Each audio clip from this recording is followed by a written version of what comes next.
What is a teacup? When I look at a teacup, I see a cup in which I drink tea, but others might see more in it. Looking at a teacup, they might see all the forces of history that shape it, the habits of society in a moment in time, all the different cultural influences around that give it the shape and weight and texture that we take for granted. A teacup contains so much information that it might even be talking to you, and all you have to do is listen. Now, at one level, I think this might be overthinking it. Chai piyo ash karo. But at another level, it is true that all the inanimate things around us have rich histories and are full of meaning, if only we choose to look for them. I often say we should never take people for granted. Well, maybe we shouldn't take things for granted as well. Welcome to The Seen and the Unseen, our weekly podcast on economics, politics, and behavioral science. Please welcome your host, Amit Varma. Welcome to The Seen and the Unseen. My guest today is Annapurna Garimella, a designer, curator, and art historian. She was one of my fellow judges for the JCB Prize for Literature earlier this year, just like the author Sarah Rai, who features in episode 255 of the show. Annapurna comes from a different imaginative world and sensibility than mine, and I loved our brief conversation so much that I figured I had to get her on this show and have a longer chat. We finally made it happen. She shared her rich memories of growing up in a world that was partly rural and partly urban. I was struck by the richness and detail in her memories and felt that a world had opened up to me. We spoke about remembering and reflecting, academia and scholarship, art and access, the different ways in which we see the world. We also argued a bit. She's wary of markets, while I love markets and technology because they've empowered and liberated individual creators like me and freed me from the whims of elite gatekeepers. Some of our conversation was transcendental, and some was combative. I'm sure you'll find lots to think about. You'll also never look at teacups in quite the same way. Do you want to read more? I've put in a lot of work in recent years in building a reading habit. This means that I read more books, but I also read more long-form articles and essays. There's a world of knowledge available through the internet, but the problem we all face is, how do we navigate this knowledge? How do we know what to read? How do we put the right incentives in place? Well, I discovered one way.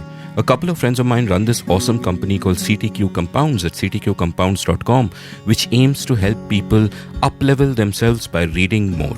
A few months ago, I signed up for one of their programs called The Daily Reader. Every day for 6 months, they sent me a long-form article to read. The subjects covered went from machine learning to mythology to mental models and marmalade. This helped me build a habit of reading. At the end of every day, I understood the world a little better than I did before. So if you want to build your reading habit, head on over to CTQ Compounds and check out their daily reader. New batches start every month. They also have a great program called Future Stack, which helps you stay up to date with ideas, skills, and mental models that will help you stay relevant in the future. Future Stack batches start every Saturday. What's more, you get a discount of a whopping 2,500 rupees, 2,500 if you use the discount code UNSEEN. So head on over to CTQ Compounds at ctqcompounds.com and use the code UNSEEN. Uplevel yourself. Annapurna, welcome to The Seen and the Unseen. Thank you for having me. It's very gracious of you. So I'm really looking forward to our conversation in an odd way because I feel like I know very little about you. Most of my guests are people whose books I might have read or whose work I have followed and all of that.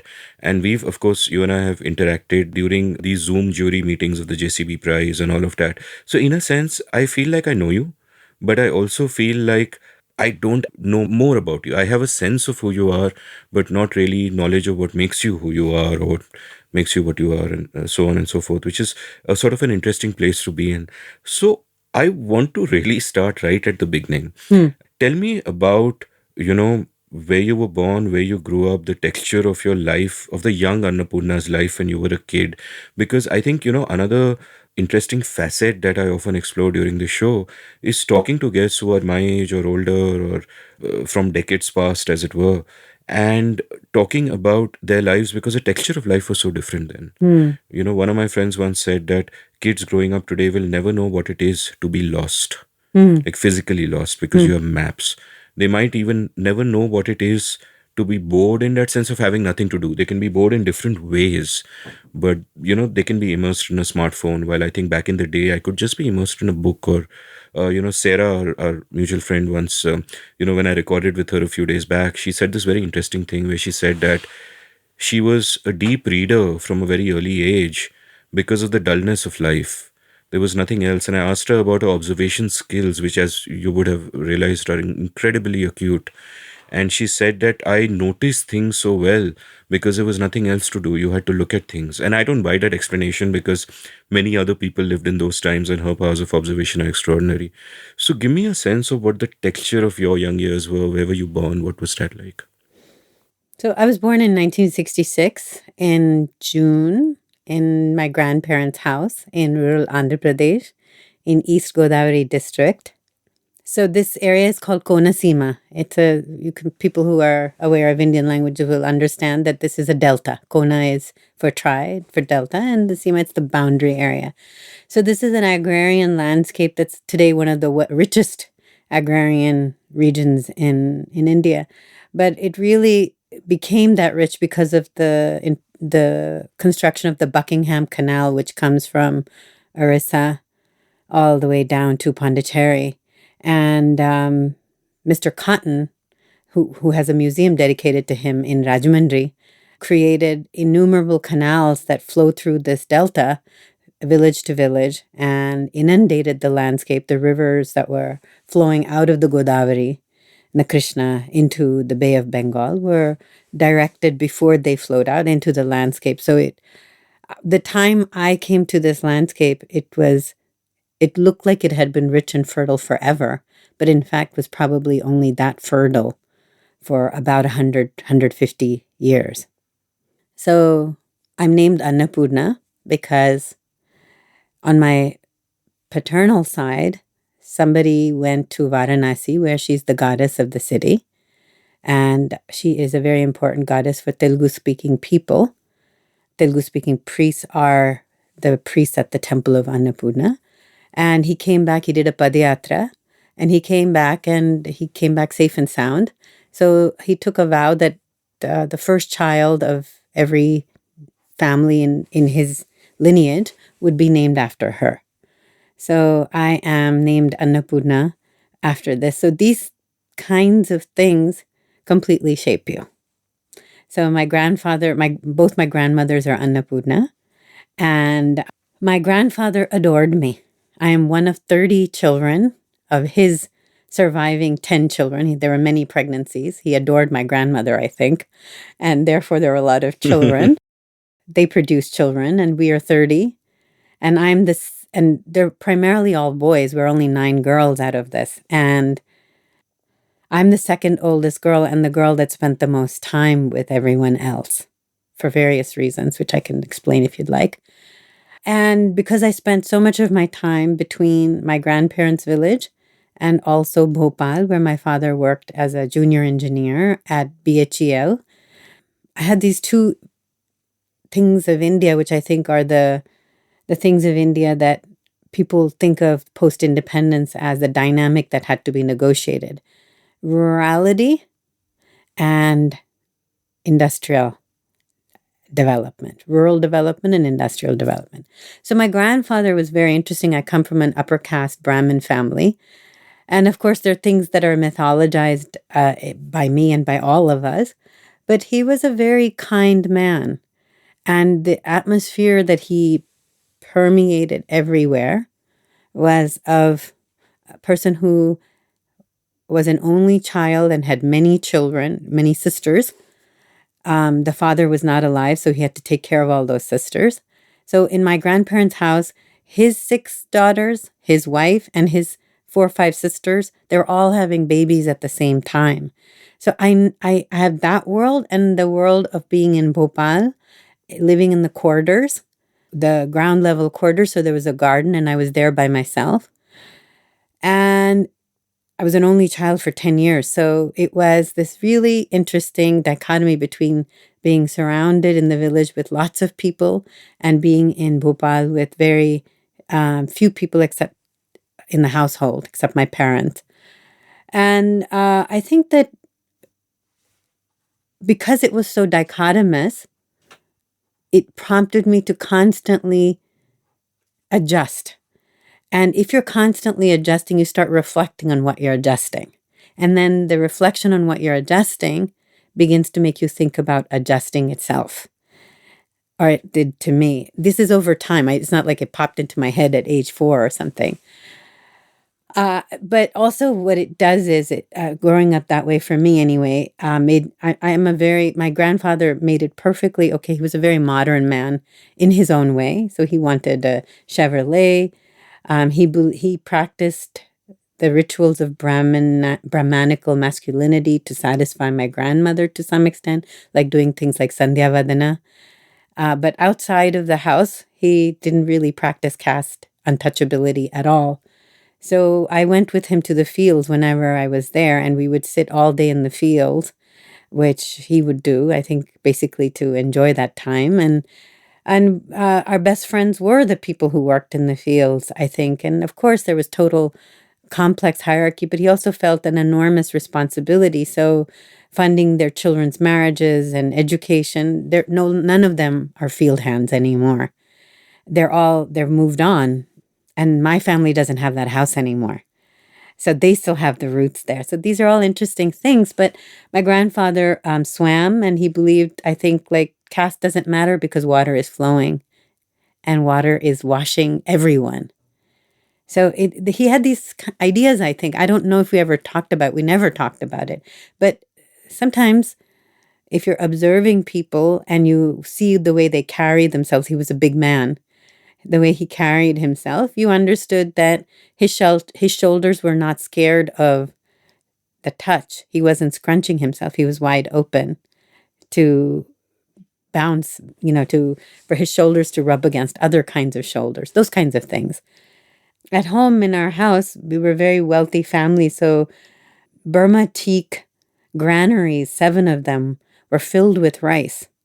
And they were the size of the height of this building that we're in right now. One granary.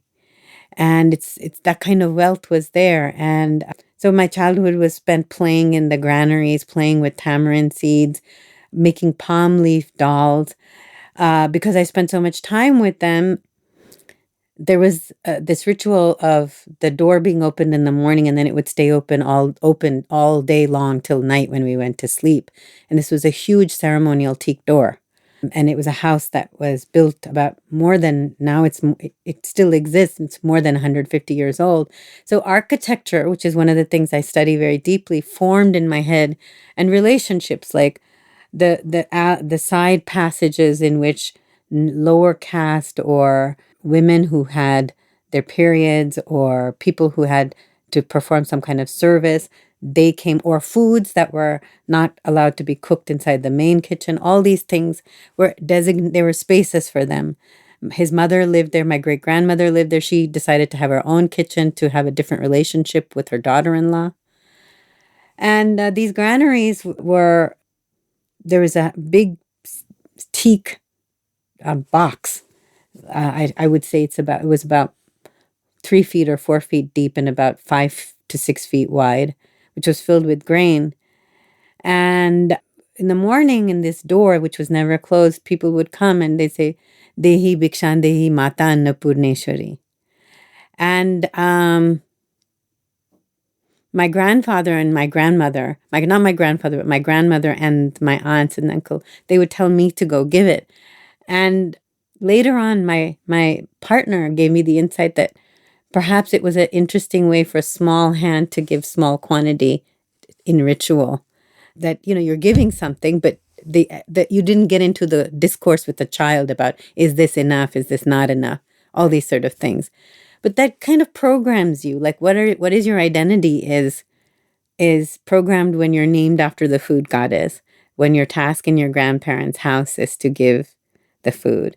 There's so much cooking in our household and preparations of vadis and pickles, and Andhra has very rich in mangoes of various kinds. It's very famous for its pickles, so lots of pickles, and papads were made on lungis in the summers, and going to the film theater, as you may know, Many film theaters in Andhra are, the architecture of them is based on rice mills. The person who talks about them is S.V. Srinivas. And we would go to theaters. This was a big thing. My aunt and I would go in a horse cart. I can't believe I have this life, we would go in a horse cart and at night, and we would sit in the theater and watch movies. They called this the Gandhi class, and then there was other classes in this theater. It's very odd because there are many places I understood about caste and class and gender, but I also understood that there were always people who were transgressing those boundaries. And that's very important to me to hold those two things in my head, because I focus on this, I forget this. And if I focus on this, I forget this. So I keep that in practice, whether it's in my work or in the way that I understand the politics of the spaces I live in, the country that I live in, or the places I've lived in. So that was my childhood in my village. In Bhopal, it was very different. And in any case, my grandfather was very interested in me being very independent. So from the beginning, and he was very tender with me. So getting my nose pierced is his thing. Getting my ears pierced is his thing. And he did all sorts of wrong things. Like he told the jeweler who would be sitting opposite me, pierce her ears and pierce her nose. That was at a later point. In Andhra, women get their nose pierced on the right side, but he told him to do it on the right. He didn't specify to the jeweler from his right, so my right, not his. So he pierced me on the wrong side. And of course, my grandmother and my mother, everybody scolded my grandfather intensely for doing the ritually wrong thing. And these things, so in a way, I feel like he made it okay to be not fitting in or something like that. And then when we lived in Bhopal, I was very much an independent person. So Bhopal, that colony, BHL colony, was in relatively far out of the city. At 3 and 4, I would just walk out and walk onto the national highway. And then my father's friend would pick me up and bring me back home. And this was like a real problem for my parents, my sense of sovereignty maybe, or autonomy, or a sense that maybe it's not even sovereign. Maybe it's a sense that the universe is good with me, and I can live in it with some fearlessness. And I think I was a very hard child for my parents. I think that's also very important for me to state, since you asked this question. I loved my mother very much. I have very nice some memories of my father taking me every Sunday when he went vegetable shopping to the old city of Bhopal, and me standing in front of his Vespa scooter. And my hands would be on the handlebar, and I would see that I had 2-3 glass bangles, and I'd come back and I'd see my hands and they'd be full of glass bangles. So this is a weekly ritual. And these are very nice. My father was a very deep listener of classical music, Carnatic music. So, and as a junior engineer, he already purchased a reel-to-reel tape machine in the 1960s in Bhopal. It's a very expensive thing to have. So from a very young age, I have a practice of sitting and listening to music continuously for 2 to 3 hours. Doesn't mean that I wasn't irritated sometimes, but it's a kind of very, very, nobody asked me to do it, but it's just something that entered me. At that time, BHEL employees, engineers would go to England because the connection to England was still very strong, industrial England. So my uncle, who happened to be an engineer at BHEL also. So this is also, we must remember that the reason why so many South Indian Brahmins have advanced is because the family connections allowed them to develop these kinds of economic ladders between families and for each other.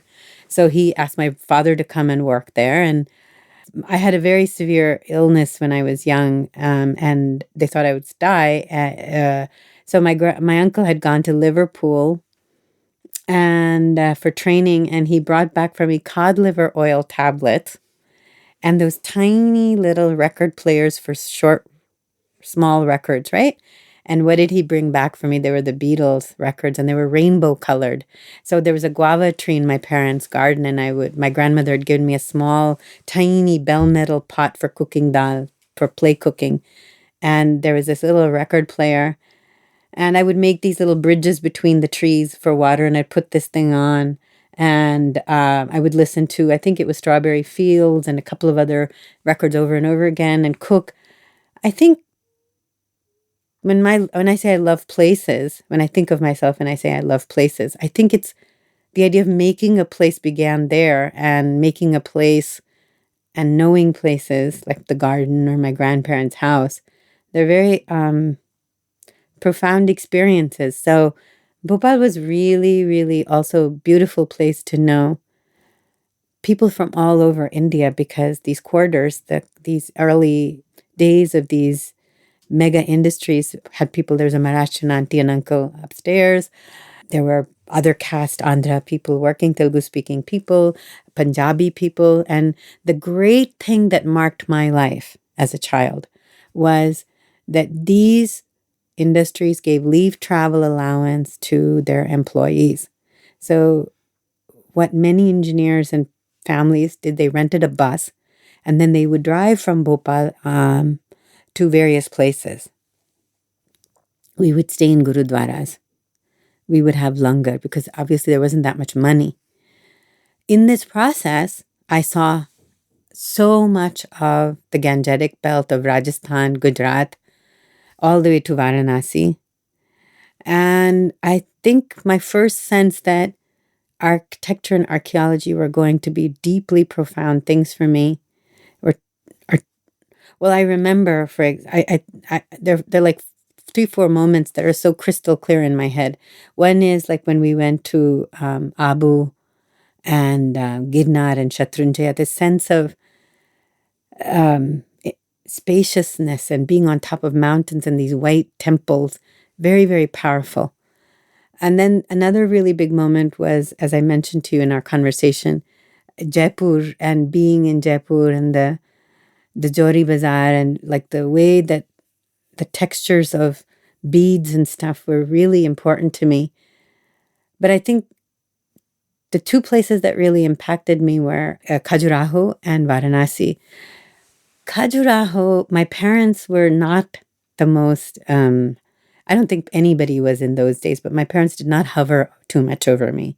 And I'm probably not the kind of person that people can hover over. And they left me on the plinth of one of the big temples.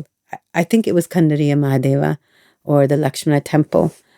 And, even then, this was the early days when the flights from Delhi to Varanasi had a stopover in Khajuraho. So the triangle that they call, like, it was beginning to happen. And I watched lots of people looking at the erotic sculpture and looking at all of this.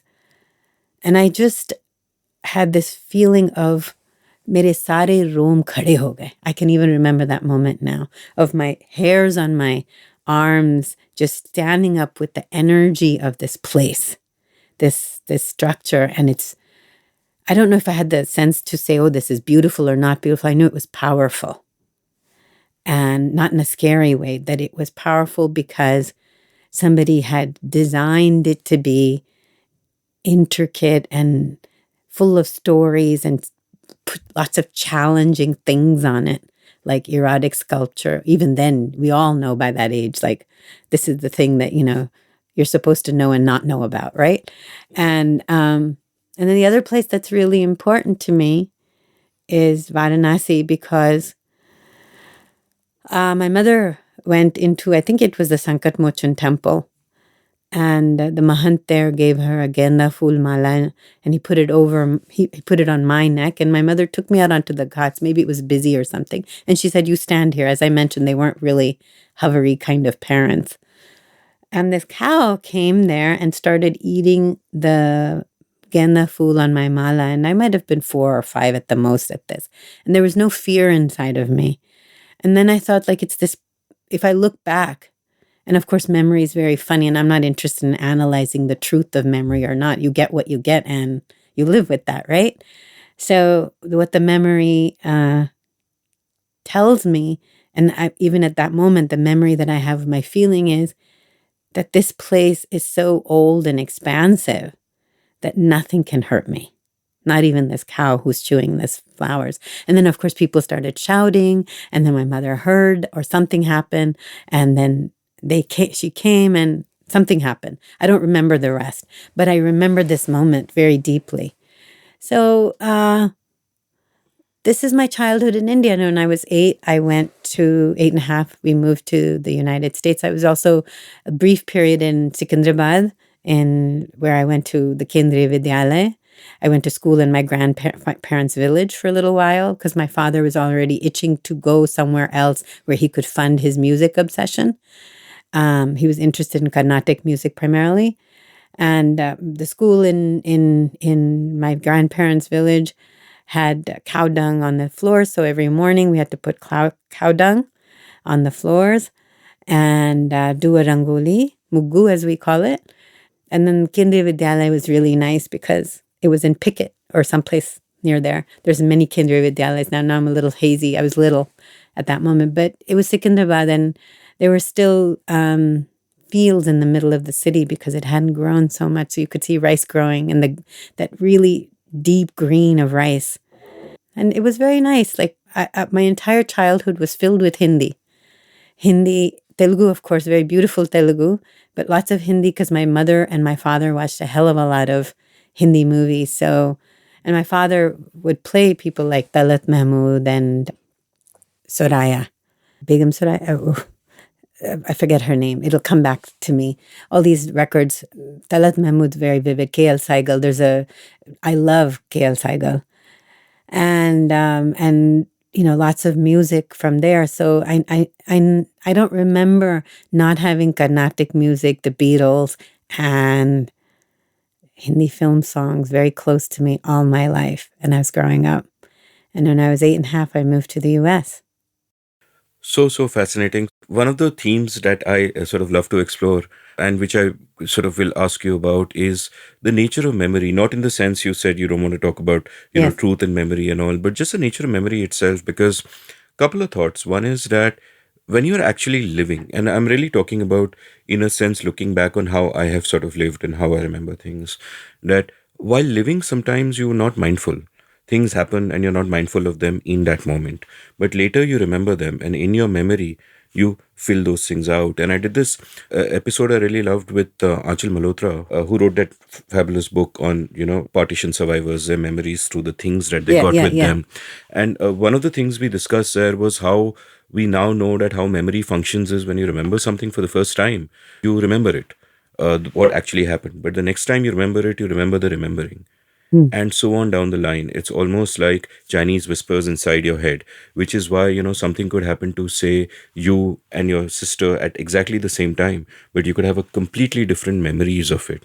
And that leads me to the sort of thought that at one level, it's completely true that we are shaped by what happens to us. But it is also true in the other direction that what we remember of what happens to us is shaped by who we are. And therefore, the question, like all these beautiful details you came up with, the teak door playing in the granaries, the tiny bell metal pot, all of these details, and these are the things you remember. Any of your siblings or cousins growing up with you would perhaps remember different things, and they are different people. And you've kind of hinted at being like a rebellious kid who would, you can't hover over Annapurna, is the kind of sense that I already get from that. And it's not just that you are shaped by everything happening to you, because it's also happening to others. So where do you begin to get a sense of the person you become, if that is something you can possibly nail down? Like, where do you begin to get this sense of, I like these things, I like this kind of art, oh, I like architecture and no one else does? And by the way, anyone listening to the episode so far would find you wonderfully sanskari, because your two seminal moments, as you described them, involve a temple and a cow. So well done with that. But I'm That's kidding. why I always think about, as I mentioned to you earlier, like, how does it feel to be on the other side of this Yeah. this side of this? It's always there. I'll tell you a story and I'll answer that question. So I love my grandmother. She's dead now. Of course, I'm 55, so she has to be dead. She's not going to be alive. So they make pickles in Andhra, and pickles get old. And every year you make pickles. And then they cook lots of rice because in a household full of this many people, you have to cook a large quantity of rice. So leftover rice is kept in a terracotta pot outside the door because you can't touch it when you are cooking, because you have to be muddy. Muddy is this idea that you're ritually pure for cooking and for puja. But people would come, and she was, in her own way, attentive to their hunger. But in a way that I find taught me so many things about cruelty. So they would take the rice out of that pot. These are people who worked in the fields or around the house. And there would be that old pickle. And she would have a jar of that old pickle. She would pull out the old pickle. They would stand outside of the kitchen in the open area. And I happened to be standing somewhere between my grandmother and this person I loved very much. I don't remember who that person is. It was a man. And she pulled out the old pickle, not this year's pickle, but the previous year. And she flicked it into his plate because she can't touch his plate, that rice him. And at that moment, I remember very, very deeply thinking about, am I him? Am I her? Who am I? Or am I that pickle? I don't think I invented that way of looking. I think this comes back to what your question or your comment. I think some things are given to you and you don't have choices. So I am a person who was given this facility to notice things from a very early age. I don't remember never being a person who didn't notice. And I notice people's emotions and feelings, things they're doing. Not everything. I just notice. So if you're noticing all the time, even if you don't notice everything, it's too much. There's no respite from noticing. So I've always been the person that's taken breaks. And when I take a break, what do? I think about what I noticed. So there is this capacity that developed in, I think, people who are like us. That first time is the remembering, but the reflection on that process becomes that. Now, this is not the experience of many people who've not grown up in large families like I have, but I grew up in a very large family. And we're a family that likes to remember for each other. So if you have a memory and you share it with them and they not only remember, so your memory is confirmed when you have that many people who are with you, because you're not the individual that's the capitalist individual or whatever you want to call it, like the neoliberal individual or whatever, but you are this individual of a certain moment of joint family modernity, right? And they remember. So, for example, my Masi, who I adore and is now 70, told me the other day that one day she saw this blue thing in the doorway in my grandparents' house. And it was coming from the well where clothes were washed and baths were taken. And what was it? I was maybe 3. I had taken all of that robin blue and applied it all over myself, every part that I could reach. Another time, we have this tradition of painting yellow and turmeric. It should be turmeric and kumkum, but it's yellow and red paint. I was so fascinated by the yellow paint that I applied it all over myself as a little person. I am to this day deeply, deeply, deeply interested in color. So when somebody criticizes me or challenges me about something, I have to say, okay, I was formed this way because of this background, but I also know that some things just were there. Like, for example, there's color exoticism about India, constant fetishization of India through its colors. But as a child, I don't remember a moment not being particularly interested in the density of looking at a color, the blackness of kajal, which we made at home, or the depth of the blue in that packet, or the yellow color that it's being painted. My grandmother also pounded haldi sticks with lime to make it into kumkum. in my grandparents' house, mortar and pestle.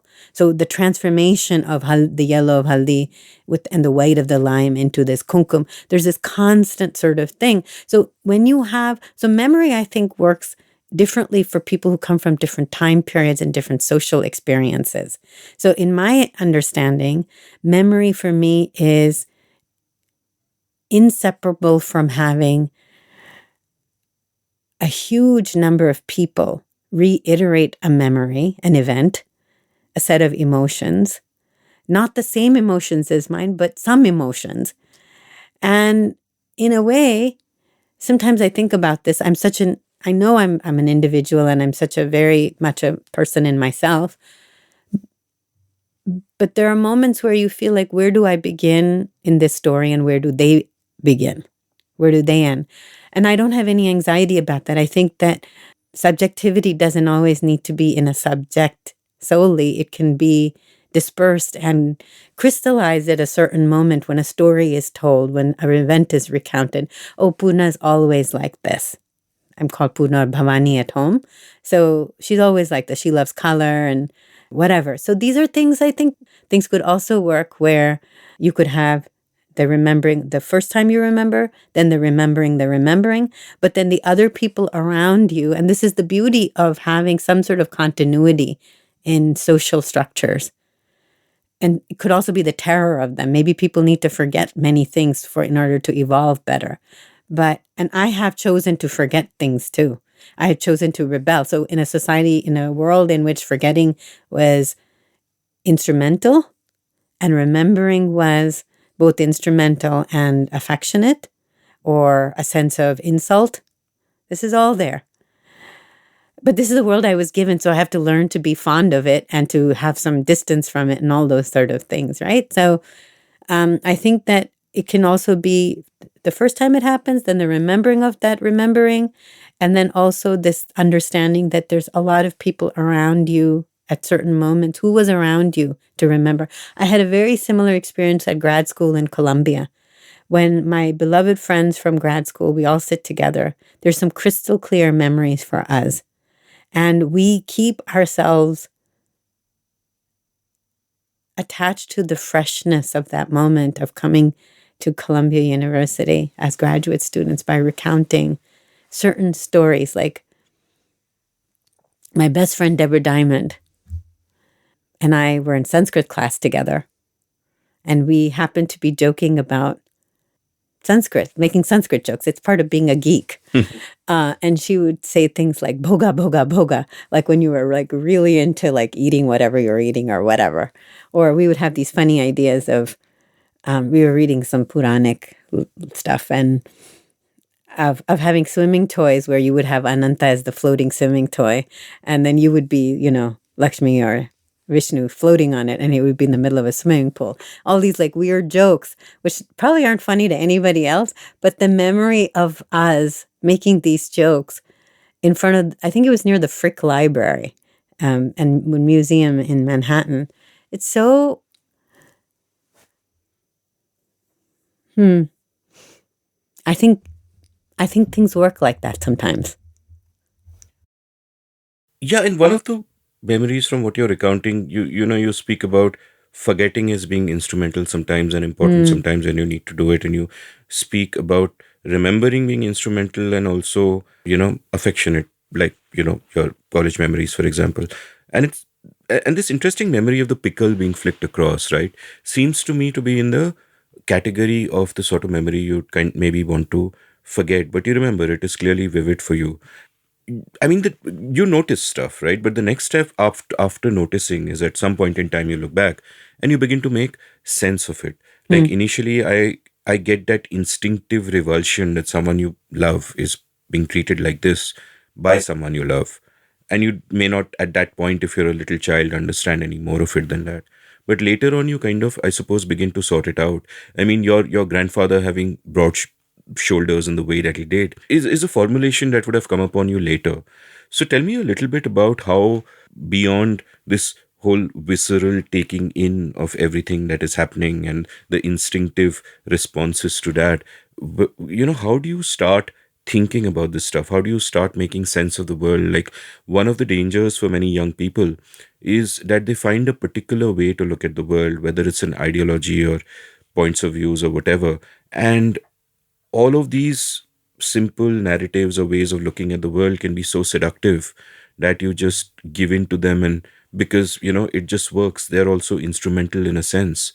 Give me a sense of what was your journey like in that sense. Like, what were your years in America like?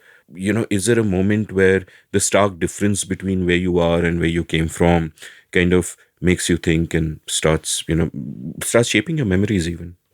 Well, I actually think that children have a deep sense of justice, deep, deep sense of justice. And if you're growing up in a family like I did, other children will develop it in a different way. You're constantly thinking about, for example, I'm fair skinned. There are many fair skinned people in my family. I'm sure there was some deep cross pollination that they have conveniently forgotten, instrumentally forgotten. Much fairer people than I. And my grandmother favored me for that. Also, I was the second oldest girl. I was always like smiling and happy kind of child, with them at least. And so in her kitchen, she would set out all these plates. Like by 1975, there were 15 of us already born. So any meal would have a minimum of 15 people that she would have to cook for Wow. and serve. So you don't have to go elsewhere to understand justice, inequality, the dynamics of human preference and uncivility, unkindness. So these 15 plates would be here. There are many boys. She also had some favorites in her boys. There's no way you can love 15 people all the same. That's not possible. So she made this unbelievably delicious coconut chutney, freshly ground in the mortar and pestle. That those coconuts were, because there's so many people, the coconuts were cracked by somebody else. They were chipped into smaller pieces. They were put into the mortar pestle, and then she would grind it with tamarind and all the delicious spices. We all loved it. So she would come by bent. She wouldn't haunch it. She would bend, and she would serve each of us in the plate. Definitely, I got more. Definitely some of the boys that she liked got more. Then there were the other girls who were not as fair-skinned, also not as interested in her, didn't get. Now, whether they were uninterested because she didn't extend herself to them, or that in 15 people it's not possible for everybody to be, I began to understand that I got a lot of favor because of, at a very young age, you don't need to articulate it. I feel like you don't need to articulate it. There's some sense of justice that comes around from the fight.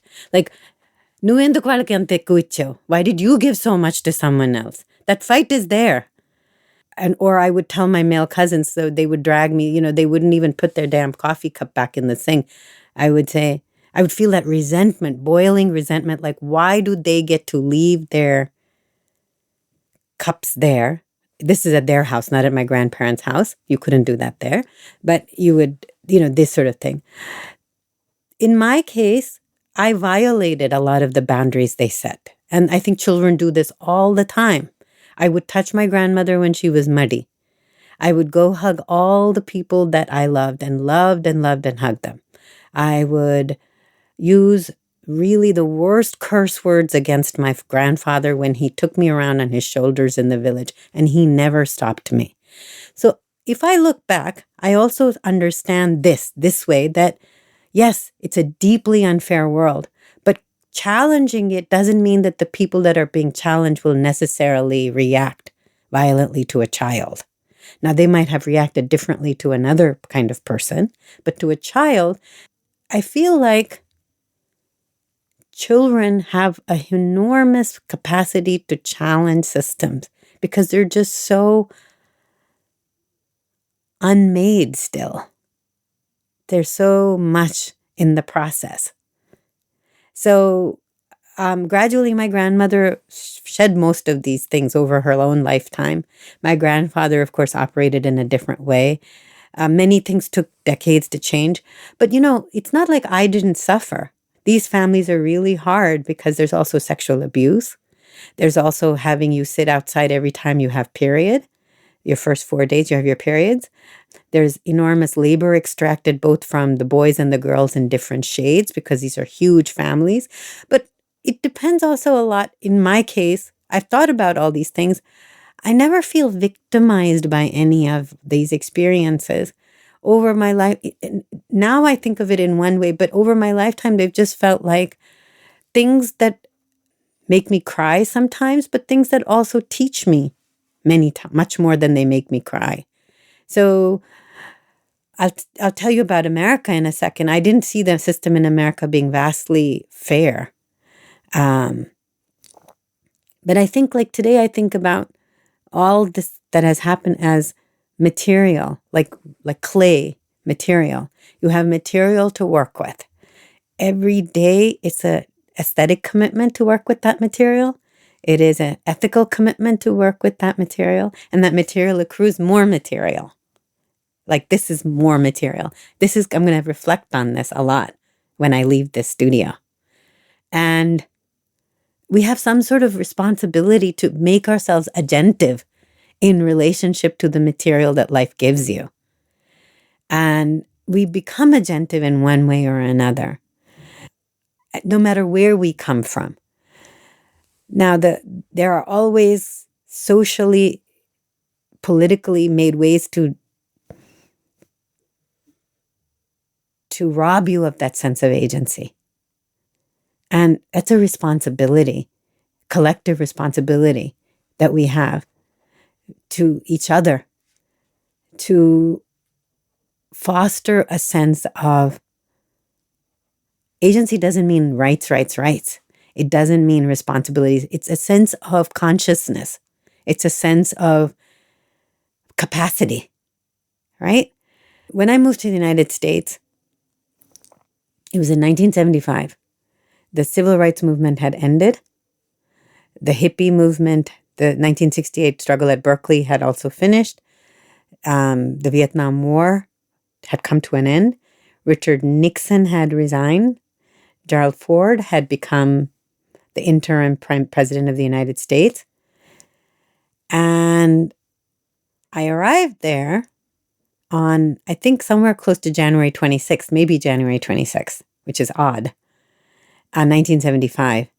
And I remember coming from the airport, JFK, to New Jersey, to Elizabeth, New Jersey, where my parents were living at that time. Elizabeth, New Jersey is an industrial town. The Anheuser-Busch factory is there and it's a port. So it's stinky. So on the way, you see a lot of lights on the highway.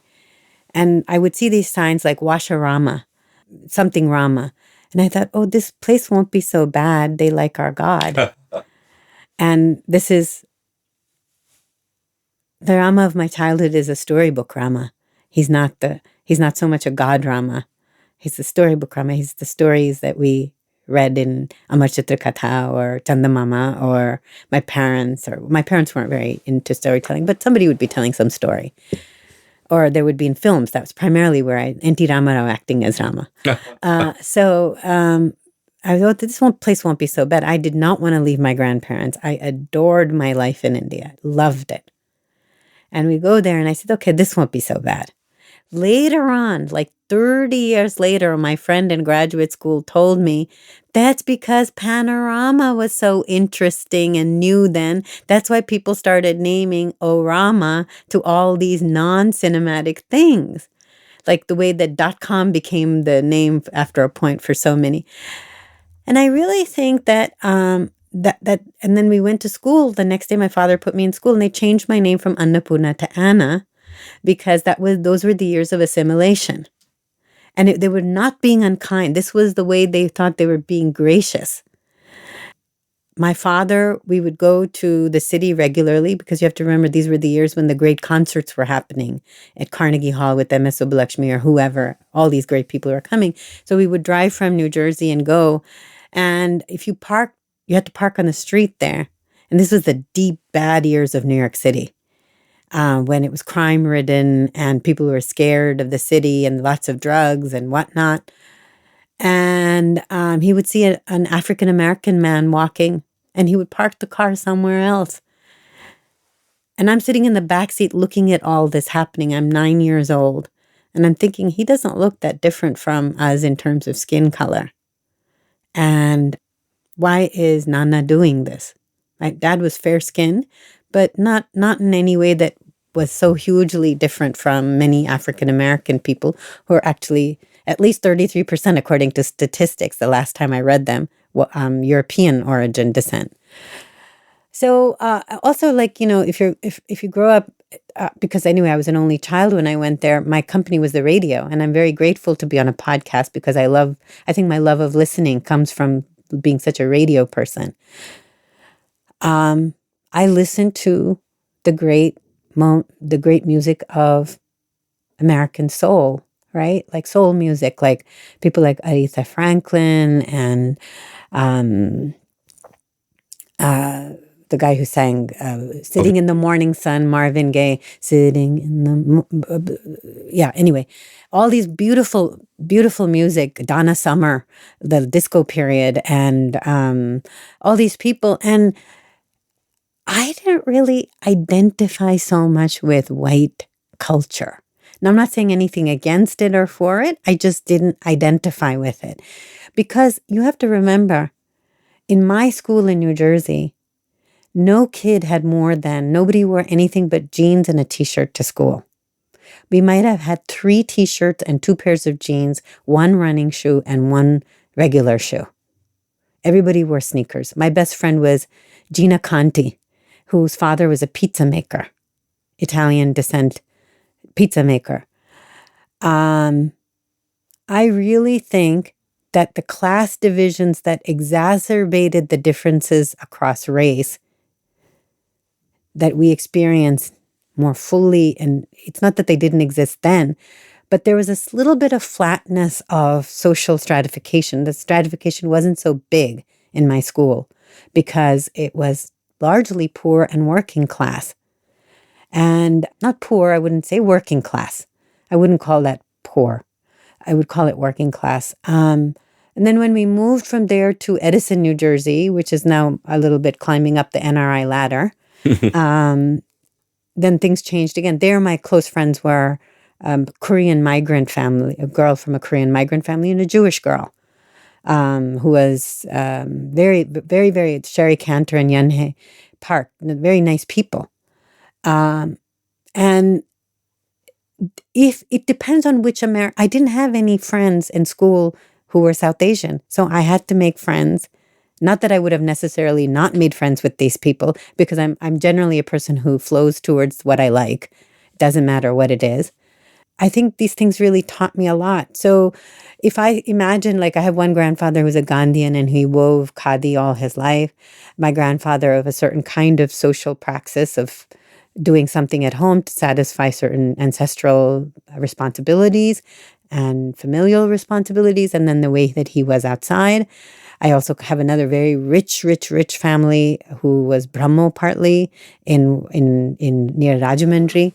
And then you come to the United States, and my father funded our arrival in the United States he's a Brahmin, working as a butcher. And at the nighttime, as an engineer during the daytime, and as a butcher in Pathmark or some large grocery chain at supermarket, A&P, I don't remember which one. And I was very aware of all these things, not in any ideological way, but just aware that this is the material of my life. And my father wasn't anti-beef. He took me to Burger King and had me eat a burger, and I couldn't eat it because it was too rich for me, and I couldn't stomach it. I wasn't used to it. But I had Subways sometimes, which were heroes, like they're called submarine sandwiches or heroes, and they had meat in it. All these things are like, what I think is the deepest problem is there's a kind of dogma to how you're something now. Like, if you are vegetarian, you must be dogmatic about your vegetarianism. A friend of mine's grandmother, another Brahmin family, said, by the time you're dead, said to her, by the time you're dead, you'll have eaten at least a elephant head size of non-vegetarian, because every grain in India will have some bug in it. Wow, that's a great way of putting it. It's a great way of putting it, because if you look at a rice grain, उसमें weevils आ जाते हैं, है ना? You'll get this. We all are consuming this, but it's an orientation of how you structure your cooking and your eating, and then it can be just that. It can be, for example, sometimes I'm really troubled by industrialized chicken farming. I just can't handle it. So I stopped buying those eggs. I eat eggs from another source. So this is, I think, answering the question in some way that you've asked, which is, I think, what I learned from that time in America. And it was also, you have to remember, the hippie culture had America lost the Vietnam War, and it had a terribly beautiful moral self-examination over the Vietnam War. I was witness to that. I understood that a society could collectively do something really wrong and also could collectively negotiate the wrongdoing to understand something about it. I still don't agree with the way the major American media and pop culture and whatnot portray its relationships either to internal communities or to other countries. But I did see this. I did see the end of the Watergate, and I did see this. And I wrote to Gerald Ford when I was 9 saying, I'd like to thank you from school. I wrote to it. But actually I wrote to Jimmy Carter saying, may I come and work for your campaign? Because he was a peanut farmer, and I was quite charmed by farming. Felt familiar, of course. And so there was I think there are things like that. I feel like one of the big rich things of my life is my parents were so neglectful that no one ever told me, think this, think that, do this, do that. And if my grandmother said, don't touch me, I'm muddy now, and I touched her, she would just go take another bath. There was no severe retribution from them. I faced a lot of, I don't want to talk about it too much because it's boring, but abuse from my parents. So I understood that you just have to be aware to your own life and have it available to you. I think that's really important. It's your life, not in yours only. It's the life that the universe has given you. And you have to be aware and present to it. It's giving you that same thing. You don't need to go have 20 million new experiences to learn. Every time I reflect on somebody talking to me, making that eye to me, oh, you're not ordering anything non-vegetarian. You're ticking off the choice vegetarian when, you have to select. Sometimes I get that reaction, and I'm sure I'm not the only one. And I think to myself, well, you'll find out more about me. I won't give the situation the power to limit the horizons of how I'm to be known by someone. But that's something that I think if you've lived in a very diverse way that I feel like I have, you understand something like that, maybe. That's what I've understood.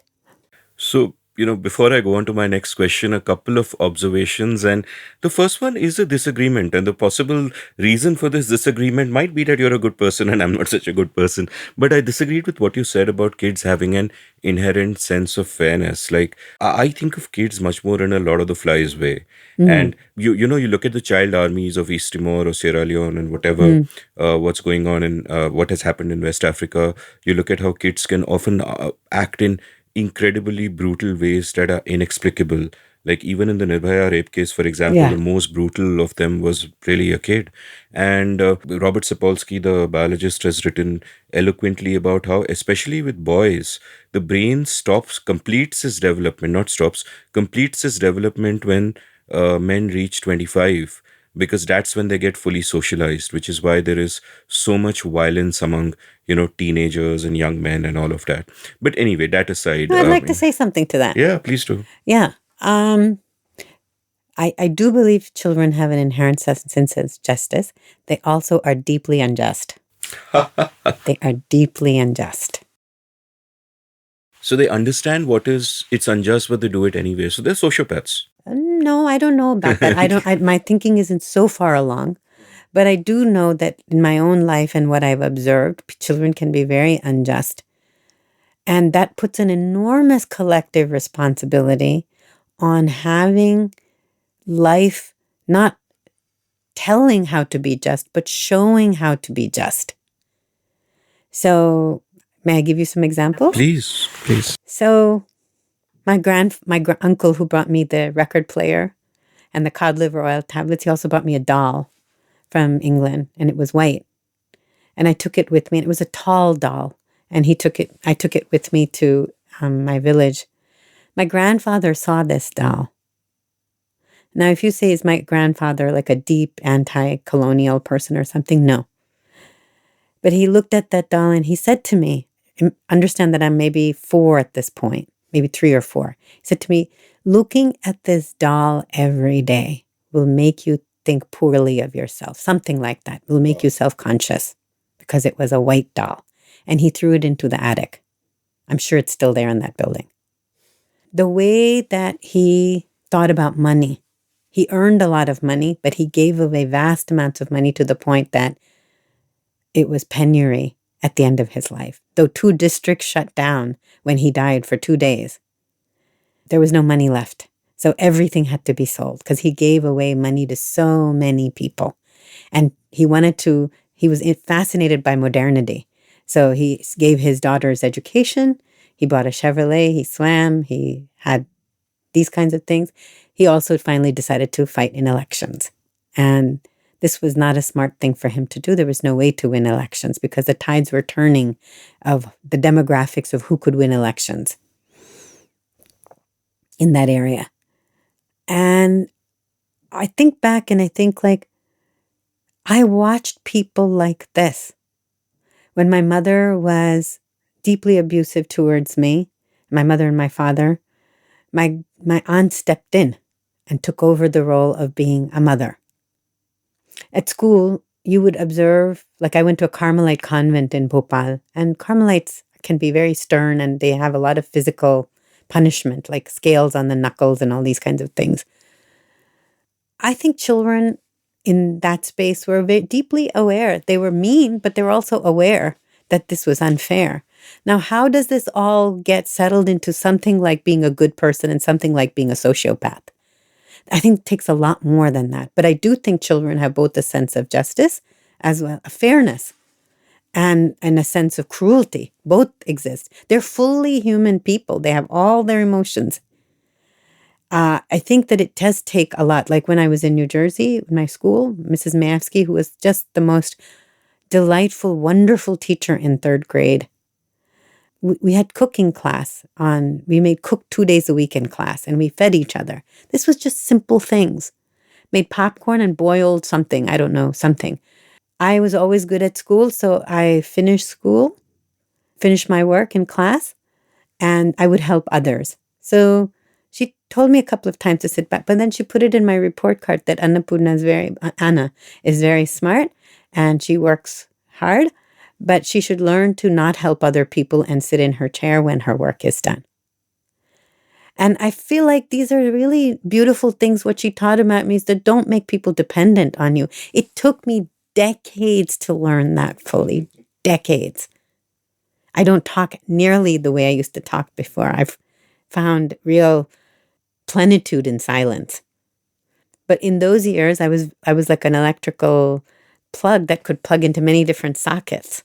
And I think these things, there's a responsibility. People like those child soldiers don't become cruel just like that. It's just because they're children doesn't mean that they don't have that capacity. That's why we have to be so good to children. We have an enormous responsibility to be good to them. Not good like pampering them with silly chocolates and games and stuff, but take their moral, emotional, sensual, aesthetic, intellectual needs seriously. Commit to them. Otherwise, you have delinquents. You have sad, depressed people. And again, these things can also be biological. Some things just come. My father is like a totally bad person. I know that. I'm not sure I'm supposed to say stuff like that in a podcast, but everything that we know about him from all our families is that he was he had tremendous capacity for cruelty in a family that doesn't have that kind of thing. But he also had some really beautiful qualities. Like once I asked a friend of mine who loves to listen to music, classical music, someone I knew, not a friend, someone I knew well at one point, how is it that people who listen to such beautiful music can be so cruel? And this was a reflection on my thinking about him, both him and my father. I think I've read enough of meditations in novels and things about cruelty that sometimes children are so beautiful, and for men, sometimes women are so, I don't know, people choose to allow themselves to be provoked by certain things for good and for worse. Sometimes they also have no choice about what provokes them. But then once you're provoked, you have a responsibility to reflect on that provocation. How are you going to be managed? Are you going to go and you feel really, really vulnerable? You feel disempowered. How are you going to handle this situation? I remember when I was 10, my mother hadn't had my sister yet. And there was a girl in my apartment complex in Edison, New Jersey. And I had gossiped about her to other children. And her mother called me to their house, working class woman, I think a single mother. And she said, you shouldn't have done that. You shouldn't have spoken about her like that to other people. You made her sad. You hurt her. I cannot believe what a beautiful thing she did for me. There was another girl, and her mother was also a single mother. This is another experience I really thank America for, is the diversity of people that I encountered there. Same thing I thank India for, but just a different way. And my mother was very hard on me. But Andrea, this woman, she was a single mother, young. She was a very nice mother to her daughter who was younger than me. And she happened to be reading Khalil Gibran, that passage about children and them being arrows you shoot into the air. And she gave me that. I borrowed the book from her and I read it to my mother. My mother was so angry with me. I don't remember but my mother being angry with nearly the same weight as I remember Andrea giving me this book called Khalil Gibran and introducing me to a person who reflects on such things. Oh, adults do this. Adults have thoughts about what is they think about having choices about what kind of parent to be. So I think it's very, very important to take children's inner lives, social lives, intellectual lives very, very seriously. So let's deviate from this so far sort of linear narrative of your life for a moment, and I'll digress and just ask a question that comes to mind. Like, one, I agree with you. I think we're all, as human beings, hardwired for all kinds of different contradictory things. We are wired for empathy. We are also wired, in a sense, for selfishness and the cruelty that it leads to. And, I love Steven Pinker's quote on this, where he says, nature gives you knobs, nurture turns them. And perhaps, someone like you might have a bigger empathy knob, and, you just need to turn it a little, and some people have a much smaller knob, and so on. And Pinker, in his book, The Better Angels of Our Nature, also makes a point about the importance of literature. Like you spoke about, used an interesting phrase where you said it is our responsibility to reflect. And now I'm thinking, how do most people even get the tools to be reflective. And one way of doing so, which is Pinker's point, is that every time you read a novel, you enter someone else's head. You are given one life to live, which is the one you're born into, but you live many lives when you read books, when you enter the lives of others, as it were. And that can kind of build empathy, that can build a sort of both a thereof and an ability to sort of step back and look at the world. Now, on the one hand, you just spoke about how can someone who listens to such grand music be such a monster? And I'm sure many monsters listen to grand music. But do you feel that there is something to that the appreciation for art, like especially in India, I think anyone who appreciates in a mindful way our art or our cuisine or anything, even the way we dress, is less likely to be bigoted, because you would obviously understand that it comes from everywhere. So I would like to say that this is what I mean when I say spaces to construct spaces to reflect for children. But I think we need to continuously do this all our lives, right? So for me, art, all of life is a space to reflect. One facet of like post-Renaissance, post-Enlightenment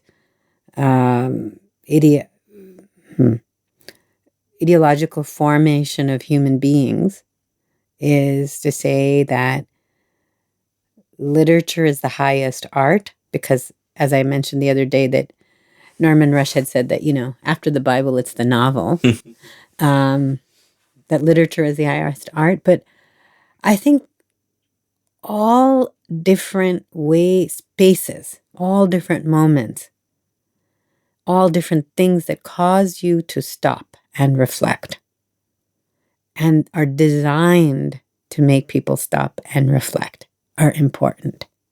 So when I was younger, I don't feel I'm being linear. For me, all time is always unfolding on each other, right? So this movie called Mamta came out. And it has two or three beautiful songs in it. And one of them is Rahe Na Rahe Hum, or Rehte Te Kabhi. I think Rehte Te Kabhi, Is Kuje Mein Angaron Ki Tarha. It's a beautiful, beautiful song. I knew what it meant, that song, for a small child to see that movie. I saw it not when it was released, but just a few years later. Maybe I was 8, 9, one of my Friday nights with my mother watching movies things. I knew that what he was communicating is, what is the responsibility of a man to a woman that has been wronged by society that he loves, and how does one come? And then there's another beautiful song in there, Chupa Lo Yu Dil Lo Diye Ki Tarha Mandir Mein, something like that. It'll come to me. I'm a little nervous, so usually I remember all the lyrics. So what is the responsibility? The same question I had when I watched Amar Prem with Rajesh Khanna and Sharmila Tagore. These are popular cinema. But when he goes into Kuch To Log Kahenge Logon Ka Kaam Hai Kehna, why can't that be a moment for anyone to sit back and reflect? Yahan Sita ki naam badnaam hui. He says this, and I'm speaking this because I'm a woman. These were the first understandings of myself as a feminist. I am a feminist, and I think it's one of the most sensuous and intellectually interesting things to be, is how do you look at the world from this, calling yourself a feminist? What does it mean to make the world in front of you, inside of you, day in and day out, right? So these are the beginnings of speculating on what is the responsibility for a man who understands, not reviles a woman, but understands a woman. We know about men who revile, but there are also men, I know they're men, I know many of them personally, who understand women. And this is all these novels, one of the biggest things that formed me were biographies.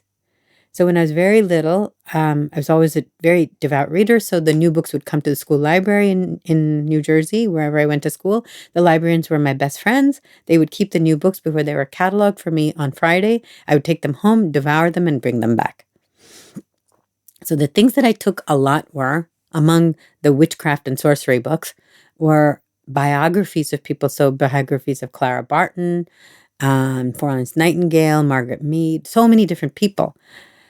And I really, really think that today, if I say to my daughter, you must learn everything you need to know from a book to reflect, it won't work. That was possible at a moment, like when I was 15 and I was staying in my grandparents' house for 6 months. I discovered in a cabinet small bound copies of so many Shakespeare plays. I read them continuously, like reading Cornelius Rex continuously. Who does that? But it changes you to do these sort of things. I feel like literature isn't the only thing. I feel like art and literature are very important formalized spaces for such things but so many people who make really beautiful art are so fucking corrupt, and so disdainful of the internal complexities and unfairnesses in their own work. So I feel very strongly that everything in life has to be seen not in a pressuresome way, but as you have to be so open that you are receiving whatever it has to give you. A friend of mine who's from Kerala, and he is my friend, once told me not so long ago, we were talking, this was my first understanding of the reading culture in Kerala and the way that the government press publishes, the Sahitya Academy or whatever, the Kerala Academy, Sahitya Academy publishes so many books, and then there's a contract to send them to school libraries, and there's a ready-made population to buy books there, institutional purchasing. So I said, oh, that's really interesting. And I hadn't arrived at good yet because I was still absorbing that this thing could happen that way. And he said to me, and then I asked him, do you like to read? And he said, I read, but I don't read so much. And I said, And then he felt like he had to explain himself. He said, because reading can be corrupting too. And I totally agree with that. Because I think people think that they're becoming something by being well read. But that's not true. I have another friend, Jivesh Bagchi, who I sit sometimes and talk things over with. He's part of an artist collective. And one day he said that when he works with young people, he gives them one book and he asks them to read it for like 3 months or something. Really, really well. That's enough. And if we understand book production and marketing itself to be such a corrupt process, which it is, then how can we expect the books to deliver on goodness all the time? I think that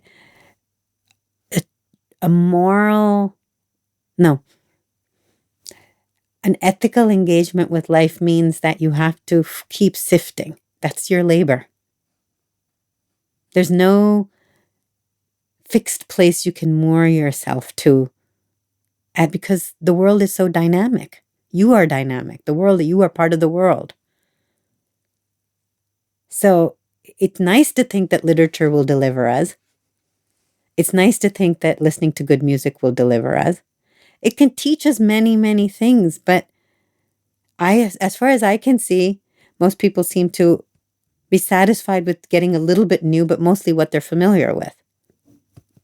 I was struck by your phrase earlier, by the way, which you used to describe your father, but it's also useful in a metaphorical way, where you said he was in America, he was an engineer by day, a butcher by night. And I wonder if that applies to other things. Tell me now, sort of going back to your life story, and I also agree with you that, looking at it in a linear way is sometimes a problem because there is just the present moment and all our memories are also in the now and all of that. Tell me about how your sort of sense of self began to form, in the sense that, like, I just look back on my own life, and many of my guests have also shared this, that I look back on my own life and my sense of self was very flawed. I am a completely different person from what I was at 25, completely different. And it just changed, right? And over time, you kind of reflect, and maybe you're lucky enough to have the opportunity to be able to take a step back and reflect on that stuff and change. How did your sense of self evolve? A lot of this is impressionistic stuff that you are doing a lot of noticing. You notice the flicking of the pickle. You notice, the doll being thrown away into the attic where it still lies, as you pointed out. And such an interesting image, a doll still lying in an attic, still pale after all these years. No, I'm going to say something to you. I know me, and I know many people who have a pretty solid sense of self from the time they're born. I figured that. So Yes, that's and I think the whole task of life is getting people out of the way. And that's how I've lived my life. I put people in my way. For example, I worried about my mother incessantly. I worried about people in my life incessantly, worried about their well-being. And I thought myself is to be the person that worries for other people and takes care of them. So I could watch a movie and there would be Ma, and I would say, "Oh, I'm also like that, Ma." Because I know that feeling inside of me. But that's not all that I am. I'm much more. So, the person that wants to walk on the national highway at age 3 and doesn't feel any fear, the person, all these things are there. The person that loves to read is very comfortable being in a room full of people and very comfortable being solitary. This is all the self, no? So then there are people and situations that are going to come and tell along, like, you're a woman, you shouldn't do this. Why? So when I was 25, 27, 25, at various stages in my life, I did something that I'm not supposed to do not to rebel. I don't think I was rebellious.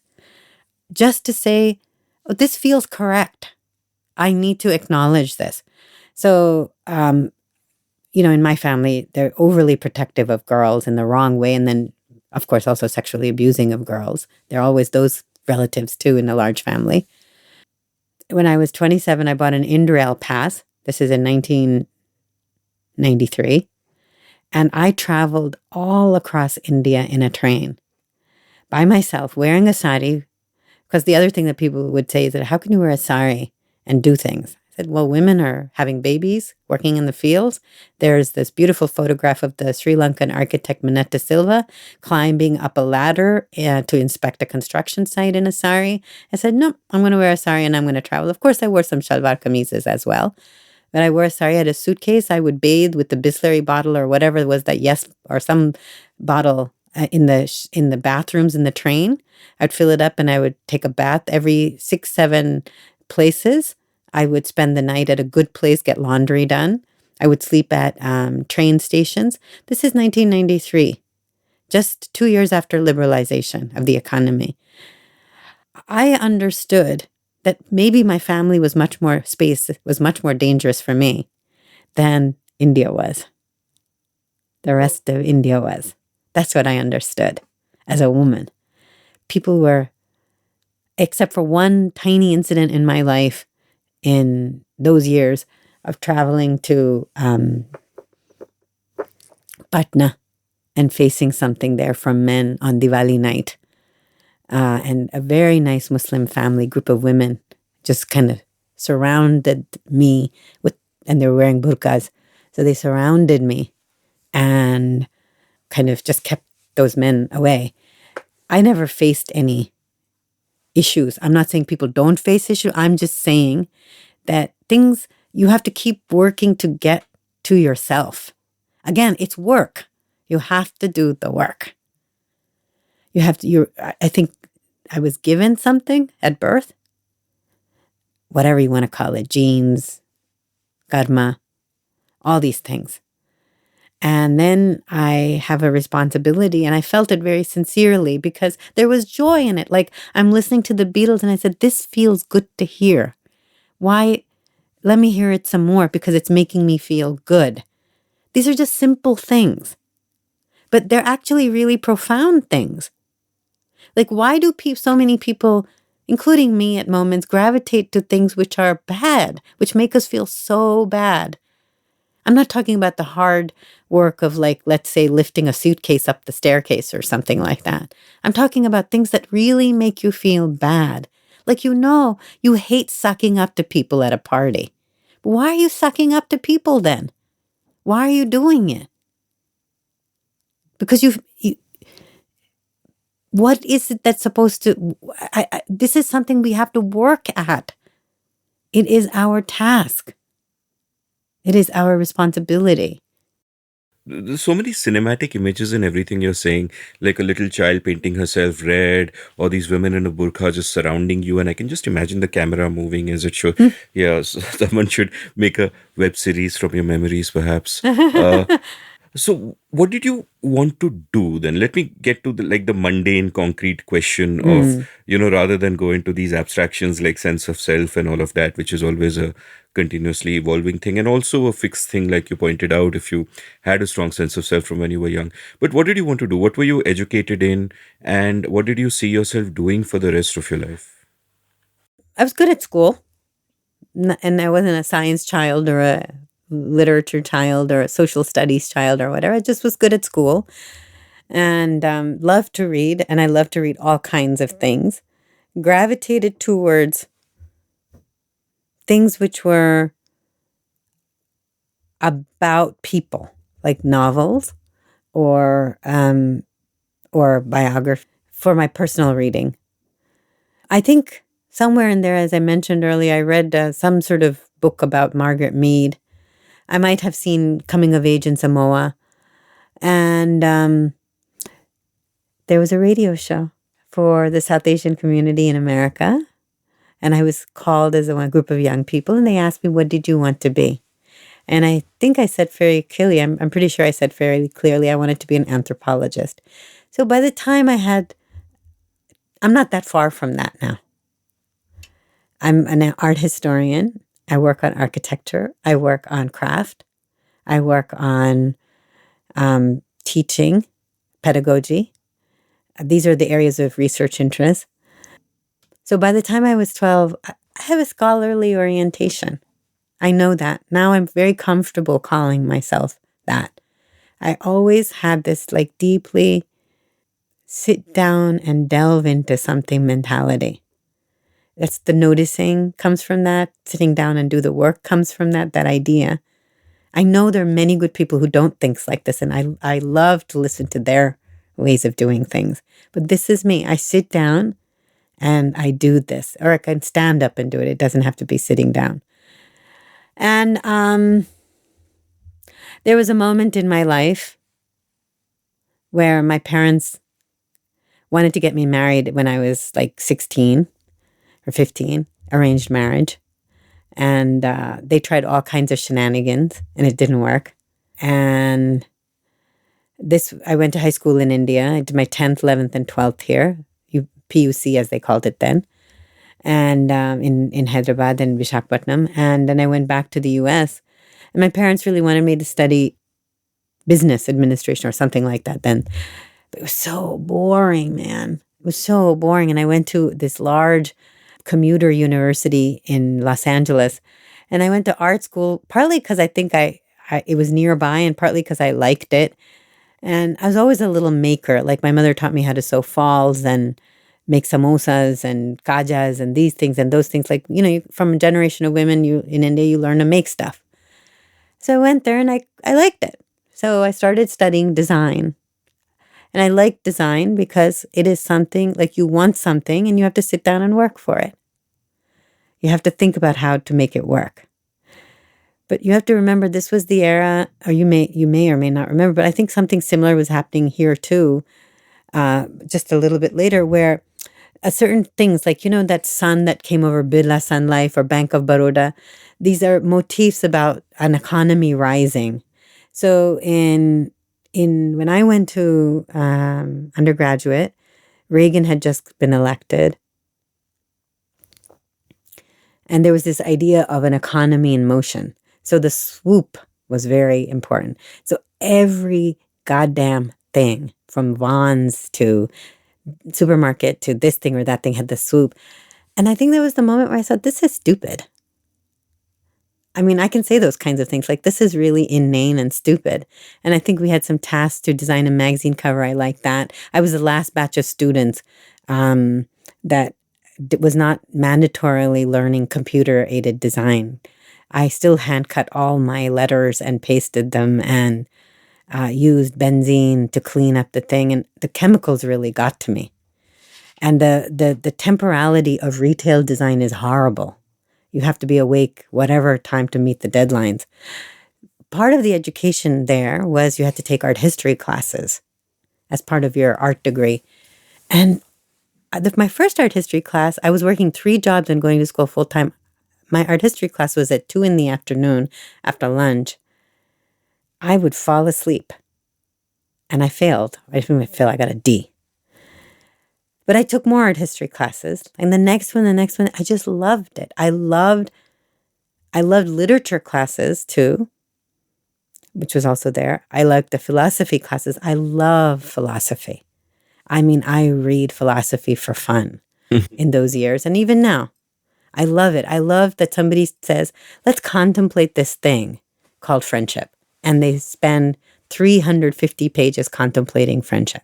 I love the idea that somebody says, let's contemplate what does it mean to print money. Money is a very philosophical thing. So let's sit down and really reflect on this. I loved all this. And what I loved about art history was it still was connected to the idea of anthropology, about people, like viscerally connected to people. People make things. But what I liked about it was that unlike literature, it doesn't privilege an already privileged object, which is the printed text. So I was aware that people who could read and write had more status in society, and things which were about reading and writing had more status. And I really wanted to spend time listening to the things that objects said about people and about themselves. And gradually I came to understand that objects don't even say things about people. They say things about material. And objects might be designed to speak for themselves too. And we can talk about that. And I was fascinated by that. So the turning moment was, I had a Japanese art history professor. It was a wonderful place because Los Angeles has many museums, and museum curators who are not in the topmost positions often teach as adjunct faculty. So I had pre-Columbian, I had Korean, I had Chinese, I had Japanese, not Korean was part of this, Chinese and Japanese. I had the history of modern design. I had Greek, I had Roman, I had modern art history. I had so much art history that when I went to grad school, I realized that students who went to much more elite schools didn't have this range. So the turning point for me was when I had a Japanese art history teacher. And Japanese people believe objects speak. They have this idea of mono no aware, which is that there's a beauty of things. You have this sense, the sense that things are impermanent and passing.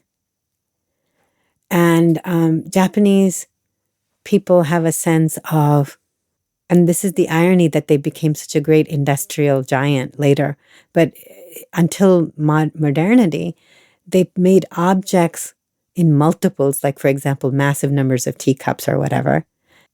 But there was a sense that these objects had to respond to the touch. They had to have a conversation. They had to respond to the eye. And he allowed us, Joseph Newland, allowed us access to that world. He didn't drum it into us, but he showed us objects in such a disciplined way. He taught us in such a disciplined way to come to this. So he told us the story. I don't know if you're aware of this. There's 6 Persimmons is a very famous painting. It's a very, very famous painting. And he told us the story about this painting. And then he told me about his teacher, who was a Zen teacher, and who had a Zen master as his teacher. So apparently he wanted to see this very beautiful scroll or painting that was in this monastery. And the teacher kept refusing to show it, or kept putting it off, not refusing, putting it off. And then one day I think he went to the toilet, and when he pulled out the toilet paper, there was the painting on the roll. And I don't know in America of the 1980s anything else that could have given me access to the weirdness of human existence, the weirdness and interesting. This is other people that have had other experiences. This was my experience of how to understand that there's just so many interesting ways of being in this world, living in this world, and teaching, and all these kinds of things. And then I had another teacher for modern art, and she was very interesting because I was not a very good writer. I mean, she said, I'm going to give you a D if you want to keep your paper this way.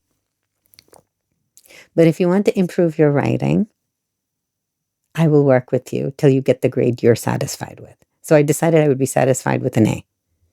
So she worked with me, and that was like a quantum moment for me, transformation movement, to be really, really understand that if I spent my time really delving into something and laboring, I would be able to do the things I like doing, which is thinking and writing and making something. So that's it. So then for me, art history continued to be a very beautiful experience. And then I did well in my studies in my undergraduate. In spite of the D's, they eventually put me, there were just moments like, it was like a, I don't know, whatever, Bildungsroman or whatever. You pass these things. And then I decided I wanted to go to grad school at Columbia, and I was accepted. I thought about going to baking school, Pillsbury Baking School, because I love to cook. And then I thought about studying folklore because that's also close to anthropology. So in Indiana University at Bloomington was a very important school of folklore. I thought about studying Japanese art history, but I did not want to, and I neither had the funds nor had the ability to study kanji for 5 years in order to master that. I thought about studying African art, which I loved. But I think I was still enamored with the idea of having recorded voices, recorded documents about objects.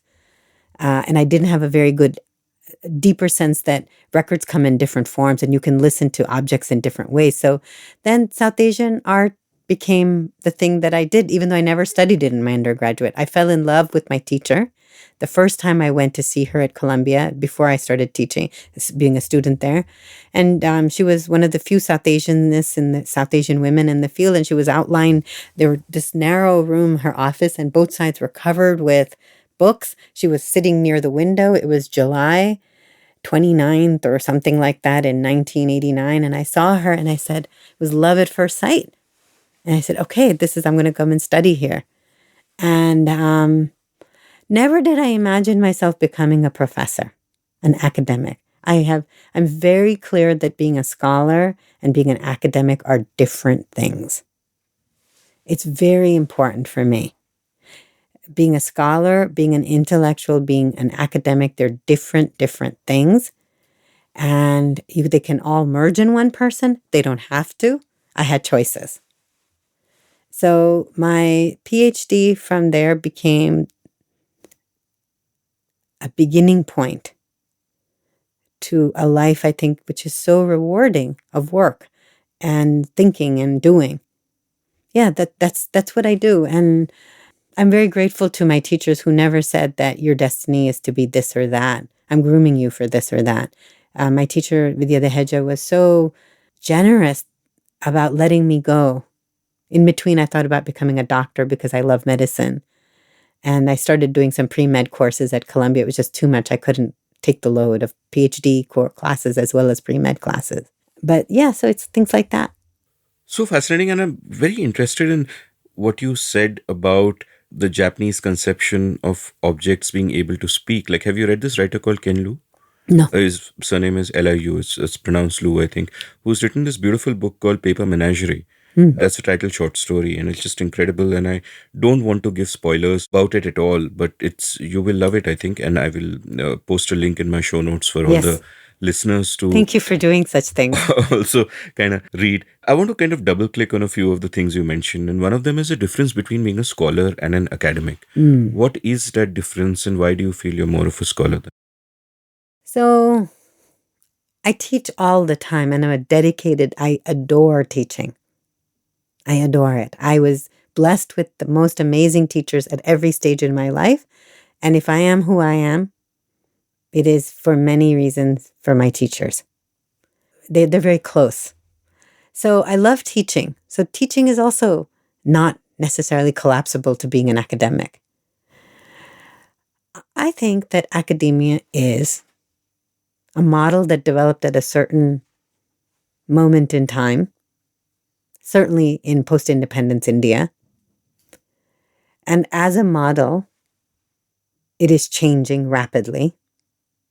And there's a struggle over what its future is going to be. Whether it's in India or in the US, it's happening. And that's a good struggle. Academia is the first place many people grate their teeth against politics, how to be political in this world, how to be adult and how to be political. All these are very important.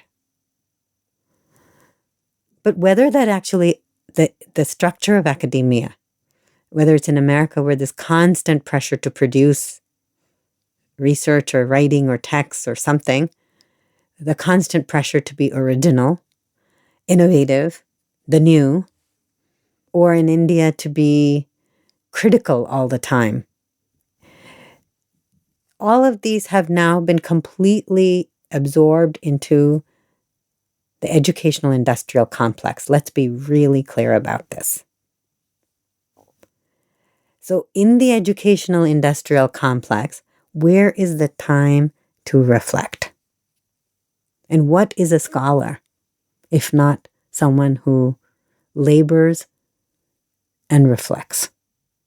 Labors in the archive, labors with what they arrive at, discover, labors with the battling interpretations in their own head, labors with acknowledging their debts to the past, their breaks with the past, crafting ways of doing things which reflect this experience of engagement, which are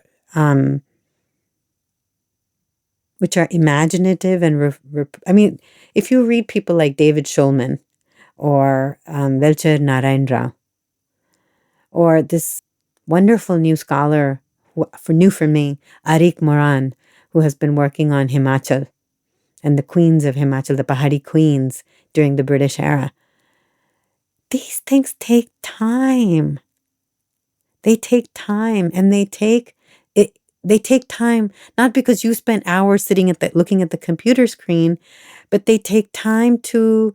Sometimes, like, I read, research, visit temples, and suddenly, like, this essay of 5,000 words comes out over 2-3 weeks, very cogently and lucidly.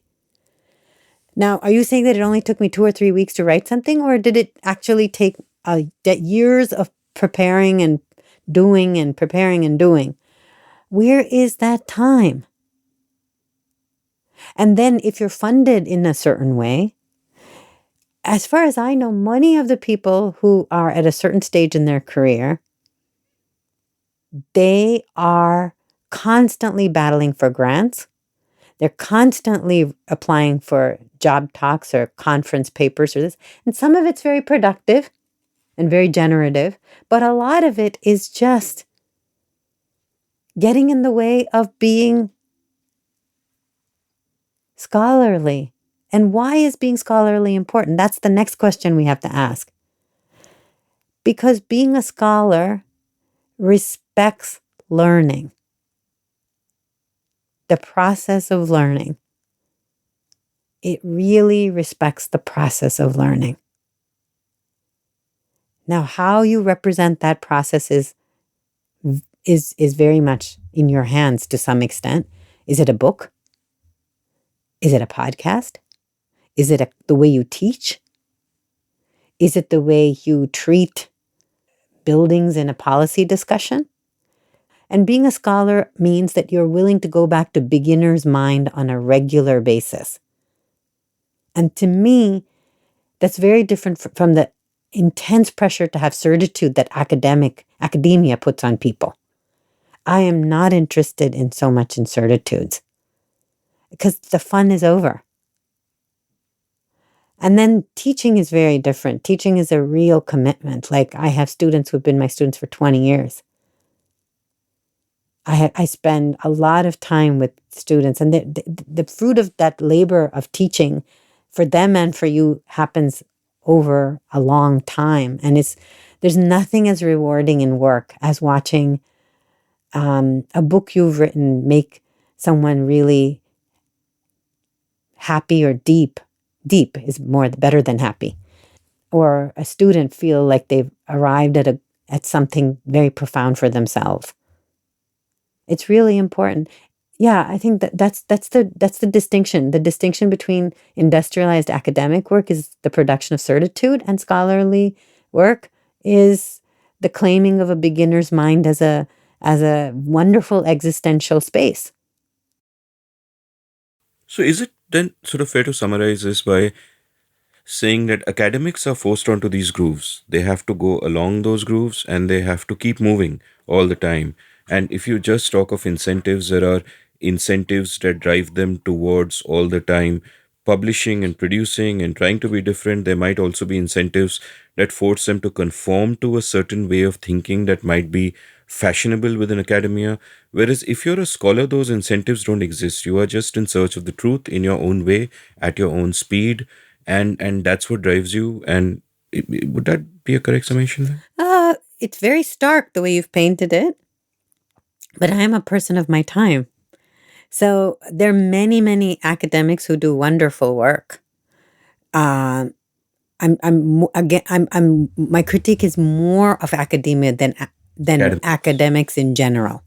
But I do feel that I pay attention to what they're saying, because what they're saying and how they're saying and where they're saying it is important to shaping the environment in which I'm saying things. So, for example, I read a lot of things that come out of university presses. Thank you, university presses, right? I also think that university presses will not be the only place I publish. So I don't publish only in university presses.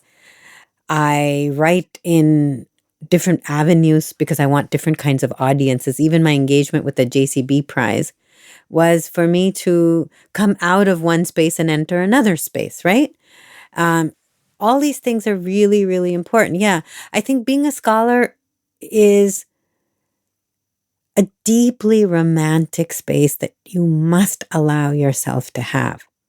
It's deeply romantic. The romance of reading something late into the night or getting up very early and writing, of being very thrilled to connect to. So I work on medieval material, or I work on, like that essay I sent to you, one of the founders of the Indian studio pottery movement. These are people that existed before my time. But if I give myself the time and the space, and I'm observing myself, I'm observing what I'm reading, I'm observing the things they've made, I'm reading other people's writing on Japanese studio pottery or something, something happened. Something happened. And that something happening takes time and space. I want to see an academia that promotes that. I'm not sure that that's where academia is headed right now. So we are headed now for a quick commercial break, and when we come back, I have lots more to ask you and lots more to double click on from what you already mentioned. One of the things I've learned most over the last year and a half is sharing my insights on my two greatest passions, writing and podcasting. And I'd love to invite you to be a part of this journey. Registration is now open for the January cohort of the Art of Clear Writing, where over 4 webinars on 4 Saturdays, I teach all I know about the art and craft of writing compelling prose. Much interaction, many exercises, and at the end of it, you get to join the Clear Writing community, an online community formed by the 18 previous cohorts of this course. In that community, we have book clubs, workshops, writing prompts with feedback, and much else. I am also doing a special cohort of my podcasting course, The Art of Podcasting, which I had conducted for 3 cohorts last year before I took a break. All my learnings from 5 years of the seen and the unseen in 3 webinars over 3 Sundays. For more details and to sign up for my writing course, head on over to indiauncut.com/clearwriting. To sign up for my podcasting course, go to seenunseen.in/learn. These links will also be at the bottom of the show notes. These are exciting times for the creator economy, and I'd love to help you be a part of it. Welcome back to the Seen and the Unseen. I'm chatting with Annapurna Garimella, about whom, I was telling one of our fellow jurors the other day that if you speak for more than 30 seconds, I feel like I learned something new, which is a combination of how insightful you are, and also your world is so different from mine. So I just feel like I'm learning so much, even during this conversation. And one of What the have you learned? you've given me a lot to reflect on. Ah, So I don't want to put my finger on things that I have necessarily learnt, but this is a conversation I will revisit. I know it. And I'm sure many of my listeners will feel the same way. And for a moment, I'll move from the subject of you speaking to object speaking, which is, that point you brought up earlier, which is so fascinating to me because we take everything around us in a sense for granted. In fact, I was feeling very jealous earlier when you were talking about your innate tendency to notice things deeply.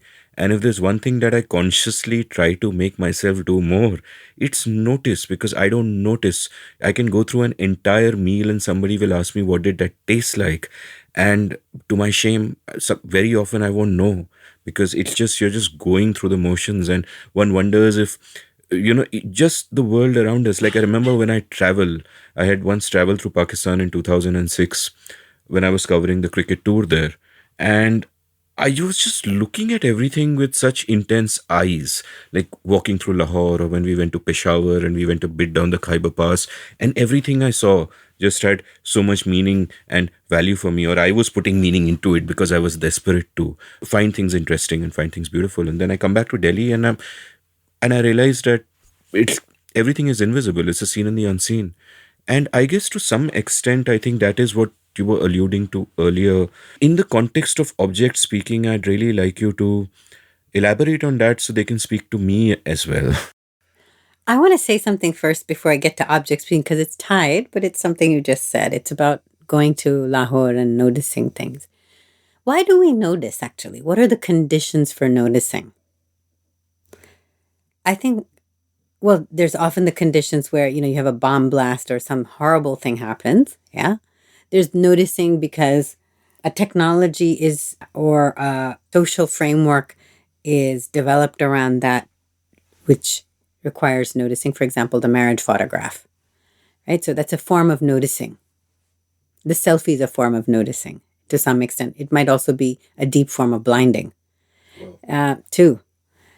But I think that to be noticing, to have noticing as a form of the ethos of life, you have to be intentional. So you told me when you went to Pakistan, you were very intentional in your looking. You didn't take anything for granted. So you saw everything.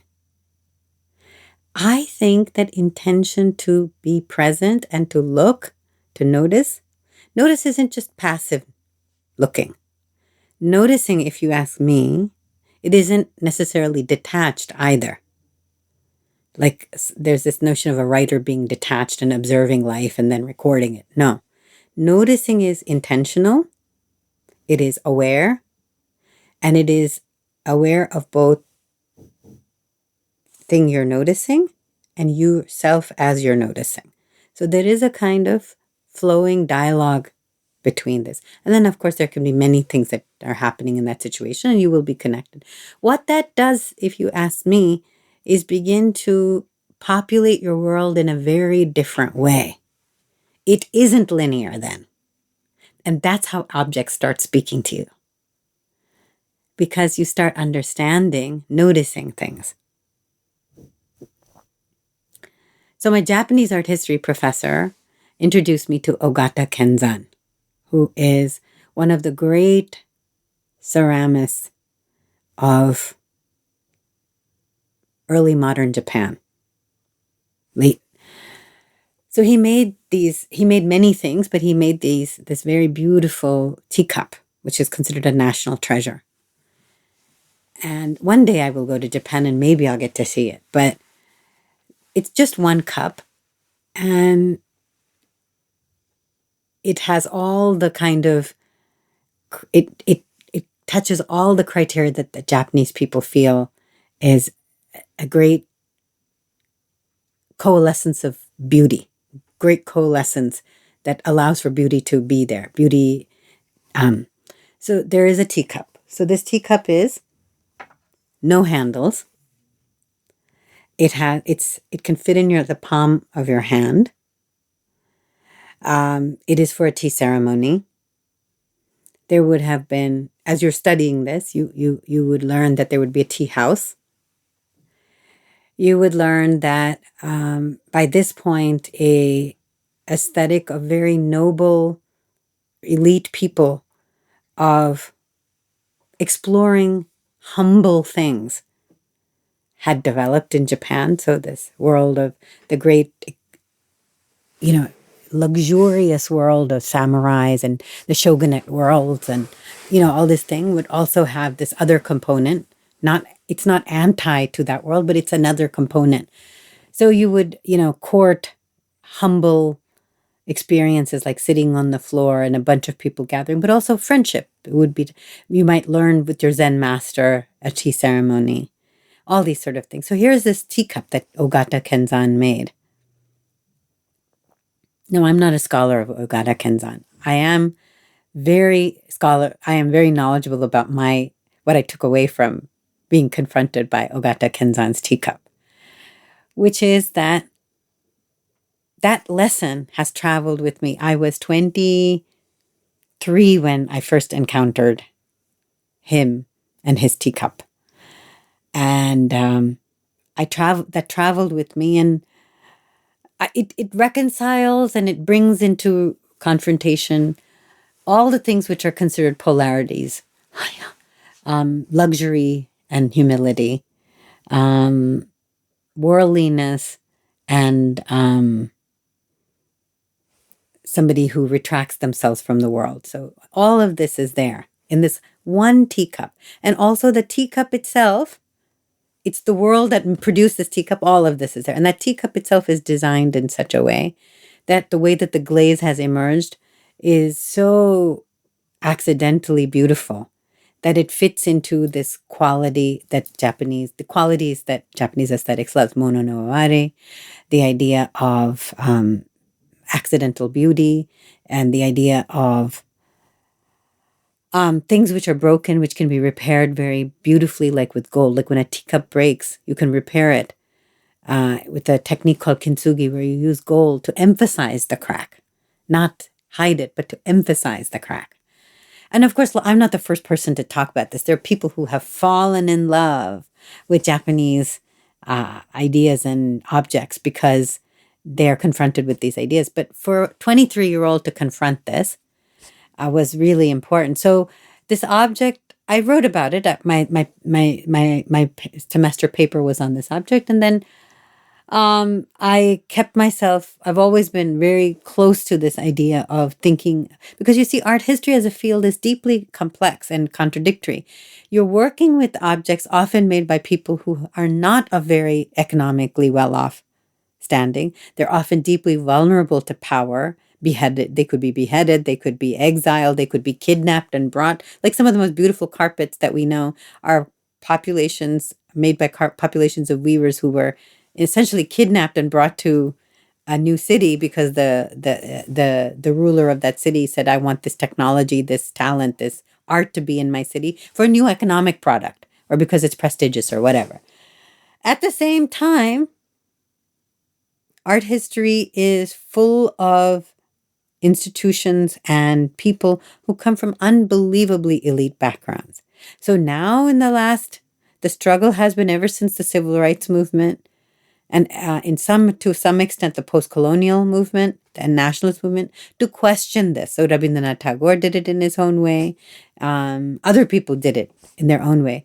But at my point, the way I get it is through the civil rights movement and the feminist movement and the post-colonial movement.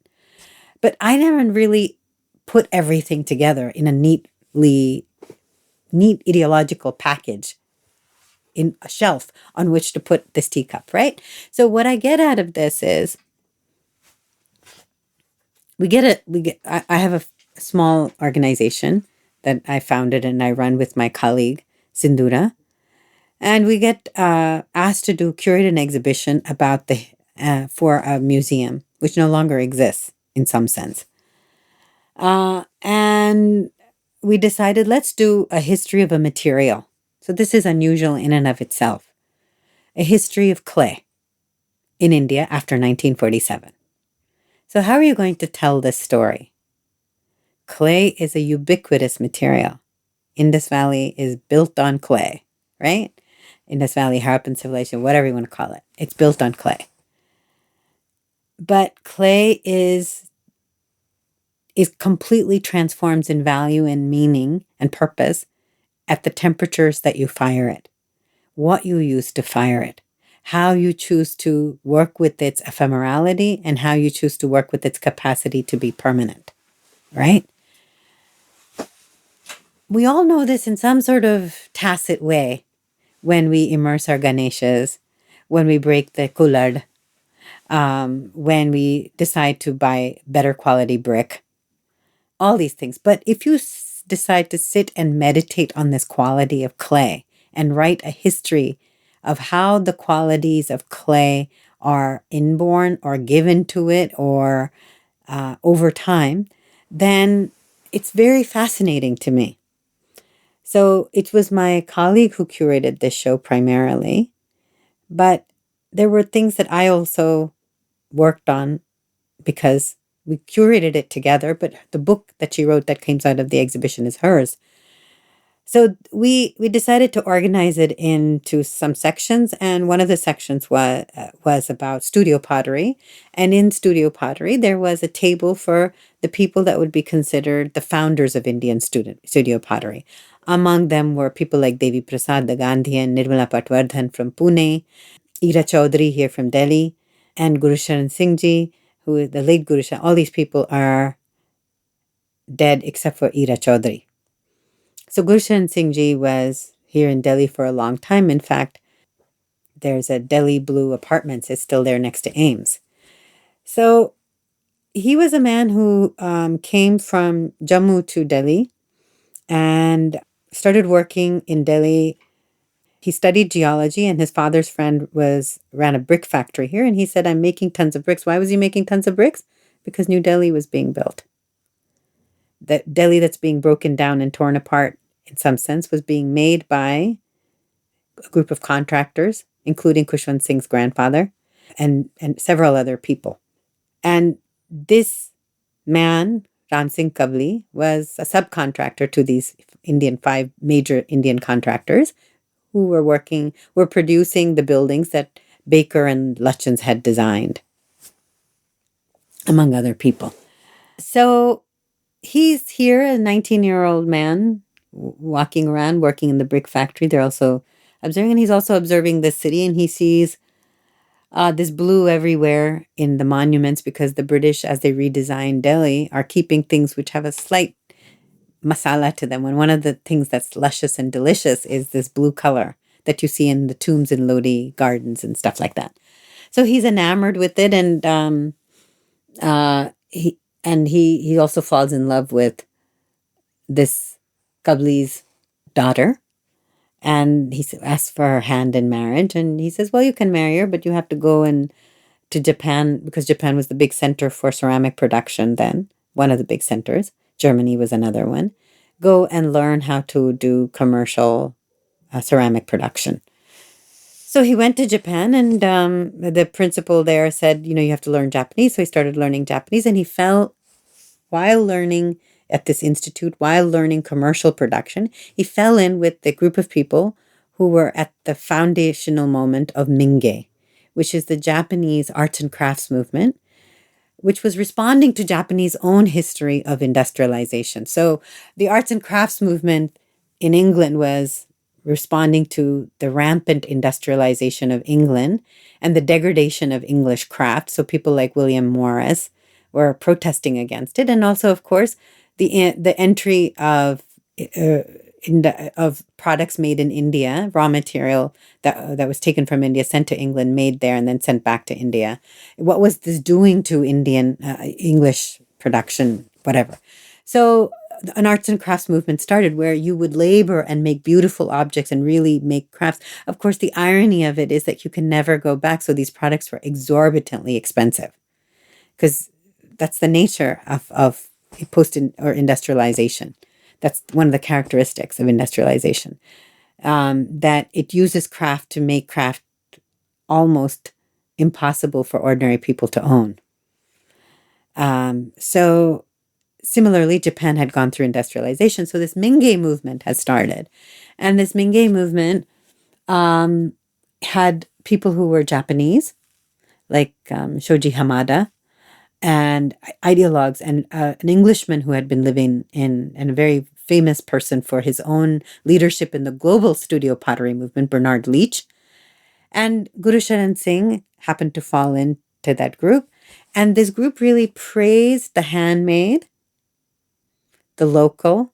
They wanted to de-emphasize authorship. They wanted to think of the artisan craftsman, the artist craftsman. All these very romantic, very complex and internally contradictory ideas. And Guru Sharan Singh is absorbing all of this. And he's very, very intelligent man, deeply intelligent man, even at that age. He comes back to India and he starts work. He marries Chattar Kaur, Ram Singh Kabli's daughter. He works in the factory. The factory was situated where Willingdon Airport is there, and now it's Safdarjung Airport. And all these kilns were there, and he would have been seeing lots of things. And then, of course, this whole world changes when New Delhi is constructed and India gains its independence. The big factories close, and Guru Sharan Singh, before independence, had already left and was working in various places, Kota, Ambala, setting up ceramic institutes, working as a geologist in Bundi, actually, for the king of Bundi in Bundi state, different places. And then he comes back in 1946 to Delhi, or slightly later. He comes back to Delhi. And then he starts Delhi Blue Pottery. He's retired from government service and he starts Delhi Blue Pottery. Now, this is a studio pottery place. And here's where objects have been speaking to him all the time. The blue tiles in the monuments, the bricks he's making. We don't know what they were saying to him till this moment. He is listening to, he invites Sharada Ukil, who was a Shantiniketan actor and who came, an artist and also theater person. He came and he designs the tiles for his new house in Delhi. So when he starts Delhi Blue Pottery in the new way after independence, he's confronted that, India made this rule that you couldn't import ceramics anymore, that in fact domestic ceramics had to take the place because we didn't have any foreign exchange. So only the crafts we sold gave us foreign exchange. And not very different from the British, by the way. So he starts designing products and he's very smart. So what does Delhi have that needs a lot of products? Already when the railroads had come and Delhi became a major terminus, various scholars have pointed out, the culture of having, and hotels started, the culture of having china for dining had started. Gradually, as Delhi's elites, the lalas and the rich elite of Delhi were transforming, they started having tiled images of gods and tiled and ceramic plates. All these things started coming into their household. So that culture had already started. But after independence, the big thing was there were all these embassies that were being built and all these people who had dinner parties here. And they needed dinnerware because you didn't serve dinner to people in thalis. You served it in crockery. So he started making things that people liked to buy, and vases and things, but they were on his terms. And he worked deeply with a potter named Abdullah who had the secret, the formula for Delhi Blue. So it became a signature style for him. So then for that show that I was curating, we saw a tea set he had made. He made it for a Chinese restaurant in Connaught Place, lots of things. So this Chinese set is made in a clay body called stoneware, which is not a native clay body. It's a clay body that comes from Japan. So he had introduced it because he had this training. So he bought it from Japan. Now, it's a high temperature fired clay, so it's not porous. So it's unlike a kullad, which starts absorbing the chai. This does not absorb the chai. It sits, you glaze it, and then it's sealed in some sense. So he decides, remember, how old is tea? Tea itself is not more than 60, 70 years old as a beverage to drink in India.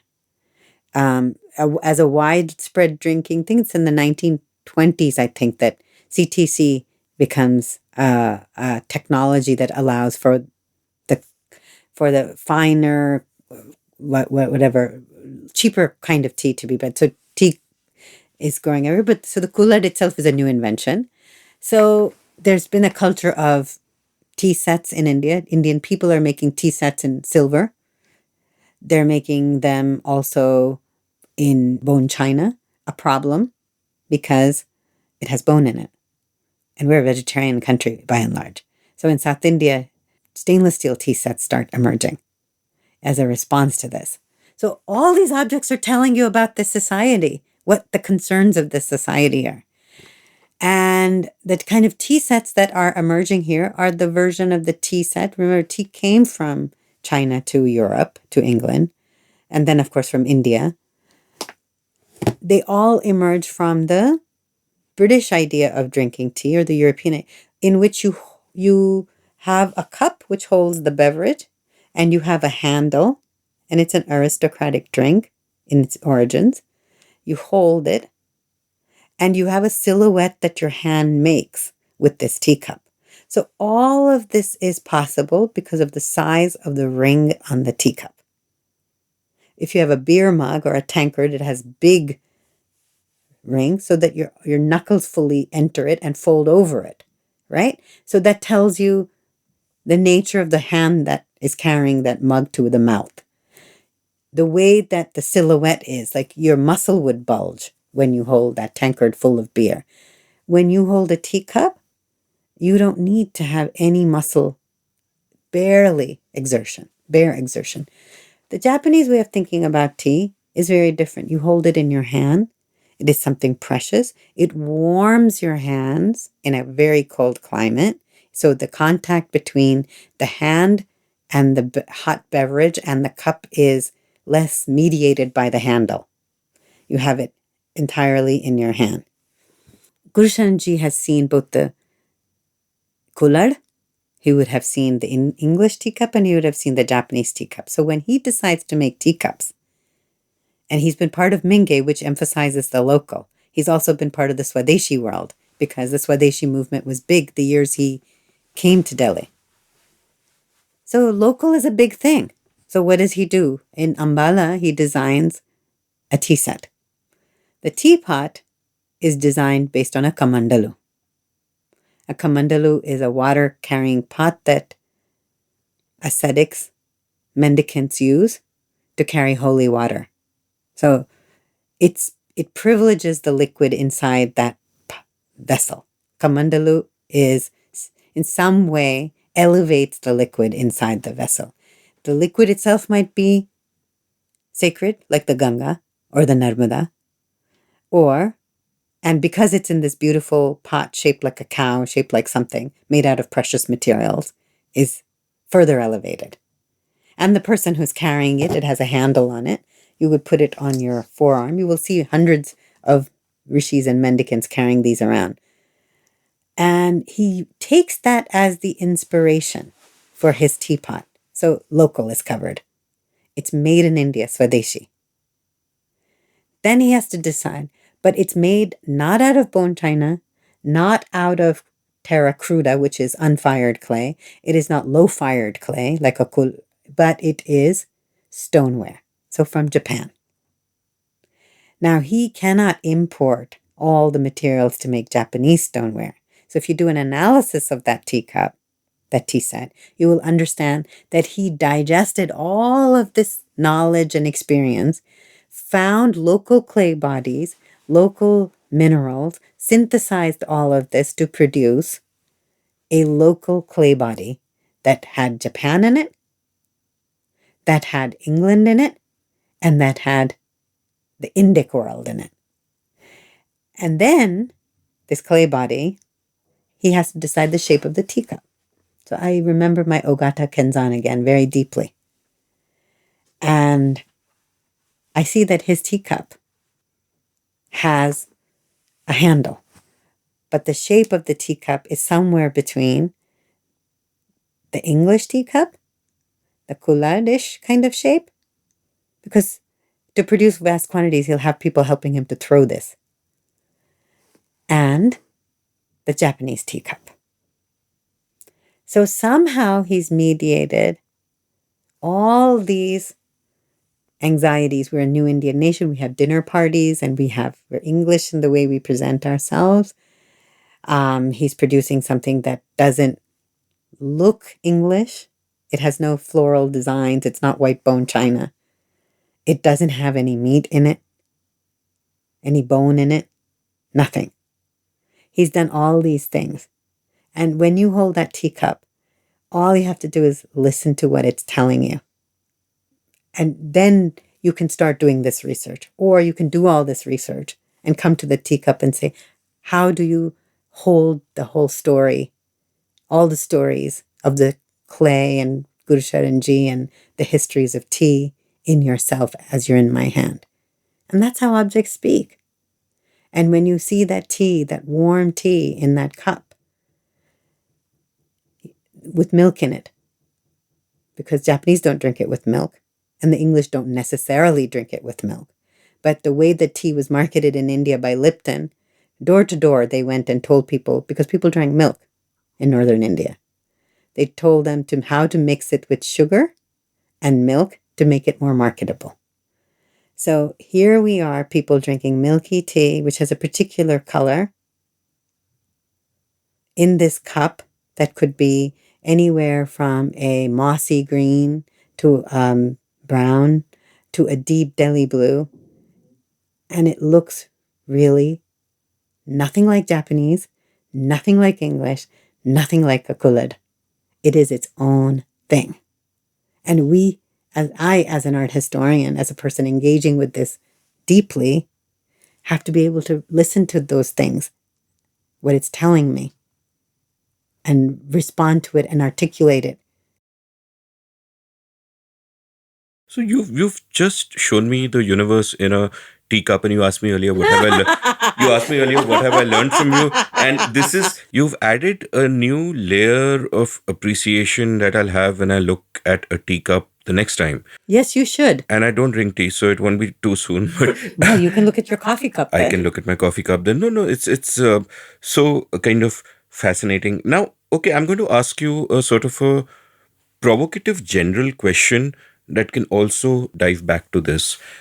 I just remembered this joke that I heard in school, which is in the 1980s or maybe early 90s when I was just in college, and it's a joke about M.F. Hussain.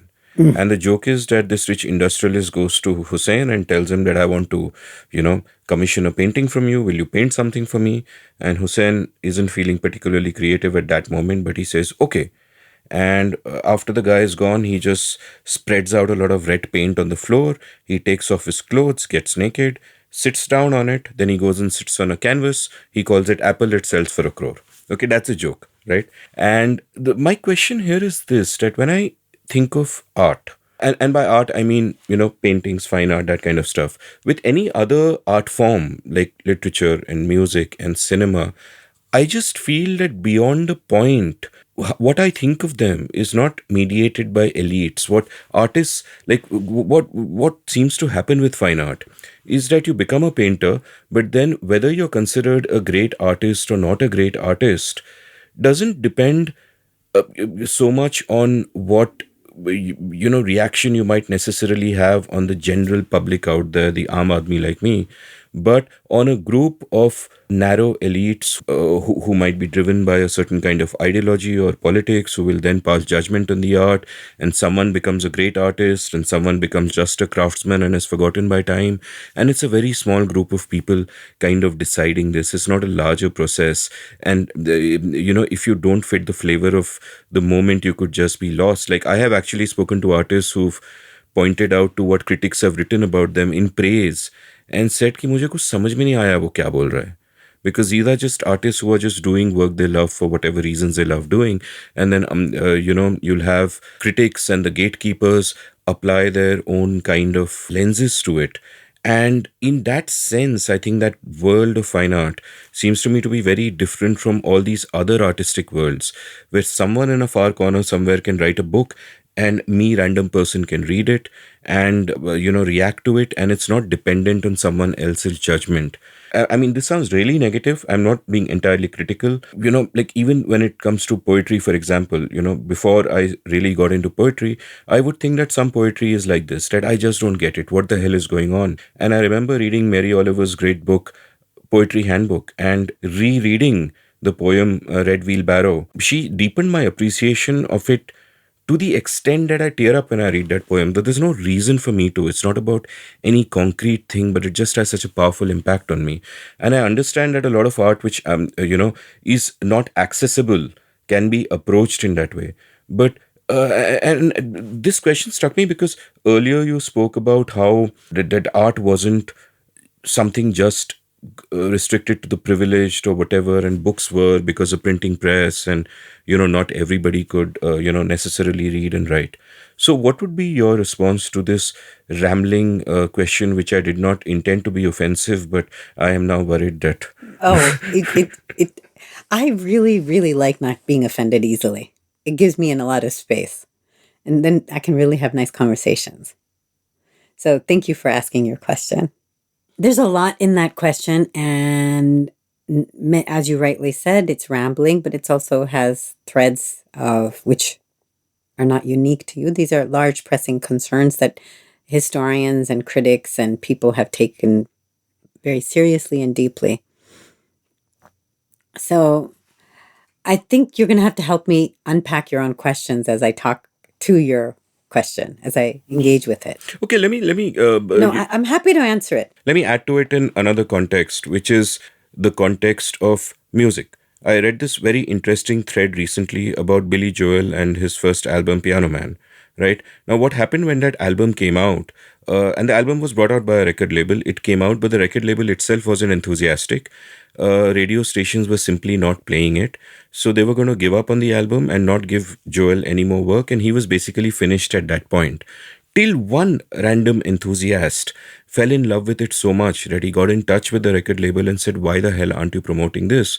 And they just weren't interested. So this guy, and I'll post that thread from my show notes, went around to different radio stations, and at one point with a big radio station, he did a quid pro quo deal of some sort with somebody so that they would play the record for a day. And they started playing Piano Man for a day, and then listeners started phoning in and saying, "We want more of this. What is this? This is amazing." And then it blew up, and Billy Joel's had the career that he's had. Now, the truth of the matter is that this is art. This is not something that is appealing to crass popular sentiment. It is great art. I mean, that's what I would say about Billy Joel's work, and certainly Piano Man. And it would have been completely lost if it hadn't had a chance to get democratized in this way and to reach a larger audience in this way. Similarly, to continue with music, I think of Johann Sebastian Bach, who was not a big figure in his own lifetime. And after he died, in the decades after he died, there was this kind of Bach Renaissance, or whatever, I forget the exact term that people give to it, where he became elevated in our consciousness to become the legend he is. And you would imagine he was always a legend. No, in his lifetime, he was nothing. The elites of the day, who were the arbiters of taste, did not care for Bach. And it took these centuries for him to come. And with all of those, with books, with music, you can talk about what about the unseen talents who never quite managed to emerge. But at least in those fields, you had a better chance. In art, it seems to me that if you don't fit a particular conception of art that elites may have, you're not going to make it in the fine art world. And a lot of talented people might today say that that's irrelevant anyway. We'll do art in a different way. So yeah, so that's kind of my elaboration. ठीक है, अच्छा कहा आपने. So I can answer this in so many different ways, so I don't even know where to start. But Let's I can try all of them. So first of all, I was never interested in the distinction between fine art and art. this distinction was produced in a certain moment in time. Let's say in India when the colonial art schools were set up. JJ, Calcutta, Madras, Lahore.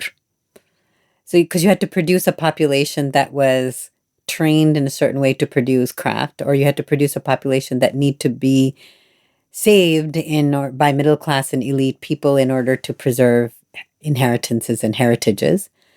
And then there were going to be a group of people who would be fine artists who would help it become more civilized or modern or whatever, depending on which language or which kind of things. So I wasn't interested in it except as a historical artifact. So if we set that aside, what do we have then? What we have is a field of production, a field of thought, a field of sensuous experiences, a field of aesthetic proclivities. If that's the case, then I'm interested in everything.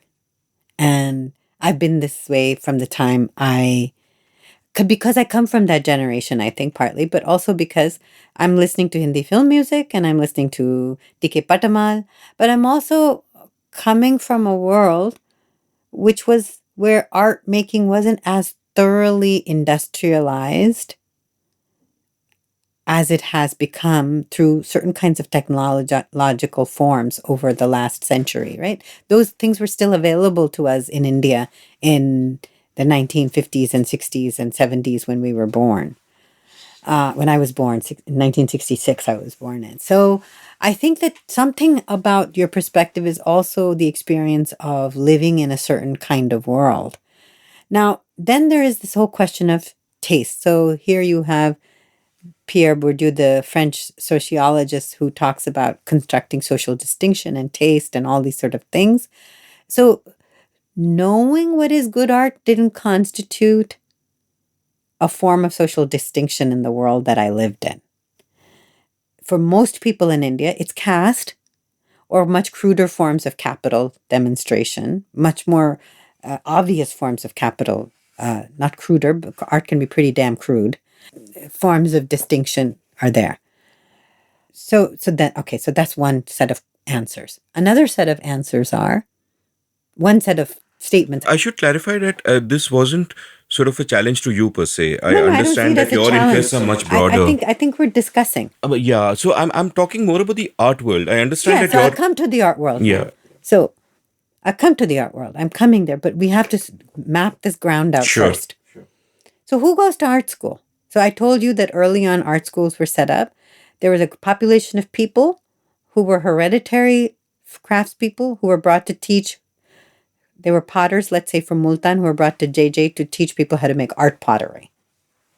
They were people who were weavers, came from weavers' families, and they learned weaving in their own households, in their own communities, but had to go to school for weaving in order to produce the way the British wanted them to produce. So there is a set of systems that started developing in our country, in the world over, in the modern world, which created certain groups as elite producers and certain people as less than elite producers. Simultaneously, it produced elite consumers, elite patrons, whatever. Patronage was, of course, elite patronage is a much older phenomenon, but elite consumers. And then there are people who want to affiliate with certain kinds of eliteness because they would like to be an elite art critic or whatever, right? So there's a production and a proliferation of classifications, distinctions. So words like kitsch have been thought about very deeply. Words like popular categories like popular culture. I work with the category called vernacular art. All these things are deeply problematic and deeply important because they've shaped entire art worlds. So after independence, who goes to art school, very often they're people who come from well-off families. They also might come off. It's a great melting pot also from other kinds of families, people who have some modicum of education. At least let's put the common denominator is there. It's primarily men also, because women always have practiced some form of art or the other in India. Either embroidery if they're middle-class women, or cooking, or painting of some kind like alpana, or these are so certain art forms like Tagore's great intervention was to say all of these forms could become part of the curriculum of Shantiniketan, and we could have an institution called Sriniketan that would also cultivate these forms. So art is being defined by that institution to be in a much broader way. It's when MS University, this is our art world. I'm going to talk about our art Yes. world because our meaning, the art world we have here in India.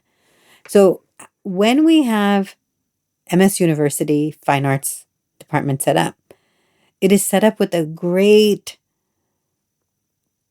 nobility of intention. Hansa Mehta was a great woman, and she was deeply involved in setting up the program. The early people who were behind it, like Markand Bhatt, who had come from the Barnes Foundation in Philadelphia back, had spent a lot of time with the modernist collection there. So there was an idea of what would constitute not the Bombay progressives, not the Shantiniketan way of being progressive, not the colonial art school's way of being, what would be this new language that would be taught here. So, of course, there were all sorts of things that happened there. K.G. Subramaniam insisted on bringing lots of craft, and Ghulam Muhammad Sheikh, who also taught there later on, was very interested in promoting an engagement with Indian manuscript painting. But in the process, and there were people like Bhupen Kakar, who were not formally trained, but were deeply interested in using the medium of painting to talk about unbelievably complex things like being a gay man in middle-class Baroda. And he wrote lovely short stories as And well. he wrote lovely short stories. And when I think of his painting, You Can't Please All, I just cry. I cry. It's this man looking out, his naked body on a balcony, looking out into the square, and it's based on that parable of the donkey, and people and people wanting to be in conformity so much that they want to please all. And he's standing there reflecting on all of this and realizing at that moment in life, it's a gray man. It's not a young body that's in that painting. You can't please all. And I saw this for the first time in person at the Tate when they had the exhibition there. And I really think that all these possibilities were there, and they continue to be there. But we did not have an art market like this. We had ideology, and we had teaching lineages. We had cross affiliation. So if you went to Shantiniketan, you might come to teach at Baroda and then go back to teach at Shantiniketan. You might go and teach in Rajahmundry or in Visakhapatnam or start a school in Hyderabad or wherever. But the art market really starts growing. So if we look at an institution like Chemold in Bombay, it created a place for people to sell paintings, but it didn't see itself as constructing an investor's market, right? I mean, there was no possibility. The TIFR, Homi Bhabha, and the Tatas, they were the big patrons of art in Bombay and they made institutional collections, which are now unbelievably valuable in terms of monetary ideas. But when the art market comes, and this is where we must go back to our dear Karl Marx, capital changes social relationships, right? So social relationships, what is an art world but a set of social relationships that are founded on capital? And here, it's very important to keep marking out distinction. And in this way, it's no different from books. It's no different from music. It's just that the realm, the geographic expanse of art making that comes out of formal art academic teaching. Do you know only 2% of students who graduate from art schools actually become professional artists in the sense of showing work in galleries? The rest of them become set designers. They might do puja pandals. They might become graphic designers. They might do animation. They might do so many other things. So this 2% so the largest population of artists are not these artists. They're the artists who do temple sculptures and who do this and this and this and this. Remember, the largest population after farmers in India is weavers. and textile workers. So if we look at the idea of culture work as one idea and art production in the gallery sense of it as just one facet of it, first it changes our framework. Now you're talking about people feeling like, why am I left out of the game? And it is a game in some sense, an economic game.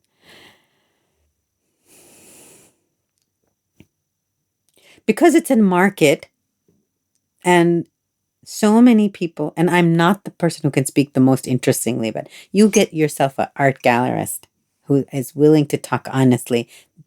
Their words are like pure bullion compared to mine because they really know the inside information on things. But you know what they would say, so you can tell me.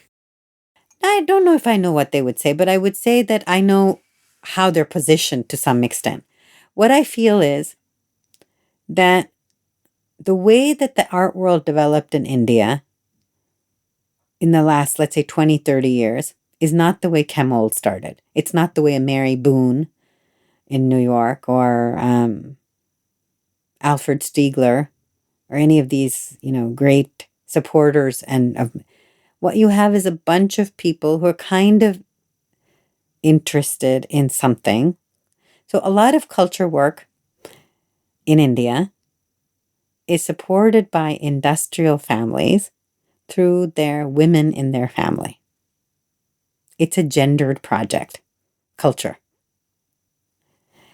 So, and this is not going to make anyone happy, but I must say this. I'm not the only one to say it, but I will say it. Till very recently, much of this fine art world that you're talking about was supported by black money. Now, this is black money coming from buyers. It's black money that artists are being paid, and it's black money that's being laundered through this business called art, sale and resale. So when you have this, it constructs very little space for intellection. So how do economics impact the space for intellection in art? So there's very little room for investing in something that's risky. A lot of it is based on nepotism. You scratch my back, I'll scratch your back. A lot of it is also the situation you're talking about is based on obfuscating this rather mundane world. What part of India is not based on black money? Let's be really clear about this. Obfuscating this through opaque discourse, which is unbelievably unreadable. It's hard to understand. Then, art education itself does not prepare artists to intellect about their own work. And that's the saddest thing. When we think about early artists, they wrote their manifestos. A manifesto is a deep act of intellection. You are proposing something. It's a propositional thing, a proposal for an art world, for a kind of art community, for a kind of economics, for whatever it is, a language. Many artists were also pedagogues. So again, you have to think this through. They also wrote books about it. Paul Klee, K.G. Subramaniam, Rabindranath Tagore, all these people wrote books about what does it mean to teach, to make, to live, to think about art. So you have a group of people who are today not taught very well to intellect about their own work. So it very quickly moves to how do you represent yourself? Once you jump into that act of representing yourself, it's like you're already in a selfie place without self-knowledge. So then the people that have really deep self-knowledge or really spending the time thinking, sometimes they are able to take up a lot of space because there's also a market for the thinking artist, the intellecting artist. Now, whether they're thinking something deeply original all the time, that's a different question. But they're thinking. And I'm not sure how much originality is possible sometimes either. I think there's work that is so interesting that it makes you think about thinking. There's some work that's so interesting that makes you think about the idea of originality. But whether complete originality in some sense of having nothing, no connection, sui generis emerging, I think that's almost impossible. So I think my rough provocation has led to a subtle critique from you, which kind of went in the same direction, right? Yeah. Am I right? I'm critiquing your critique while saying the same thing you're saying in some ways.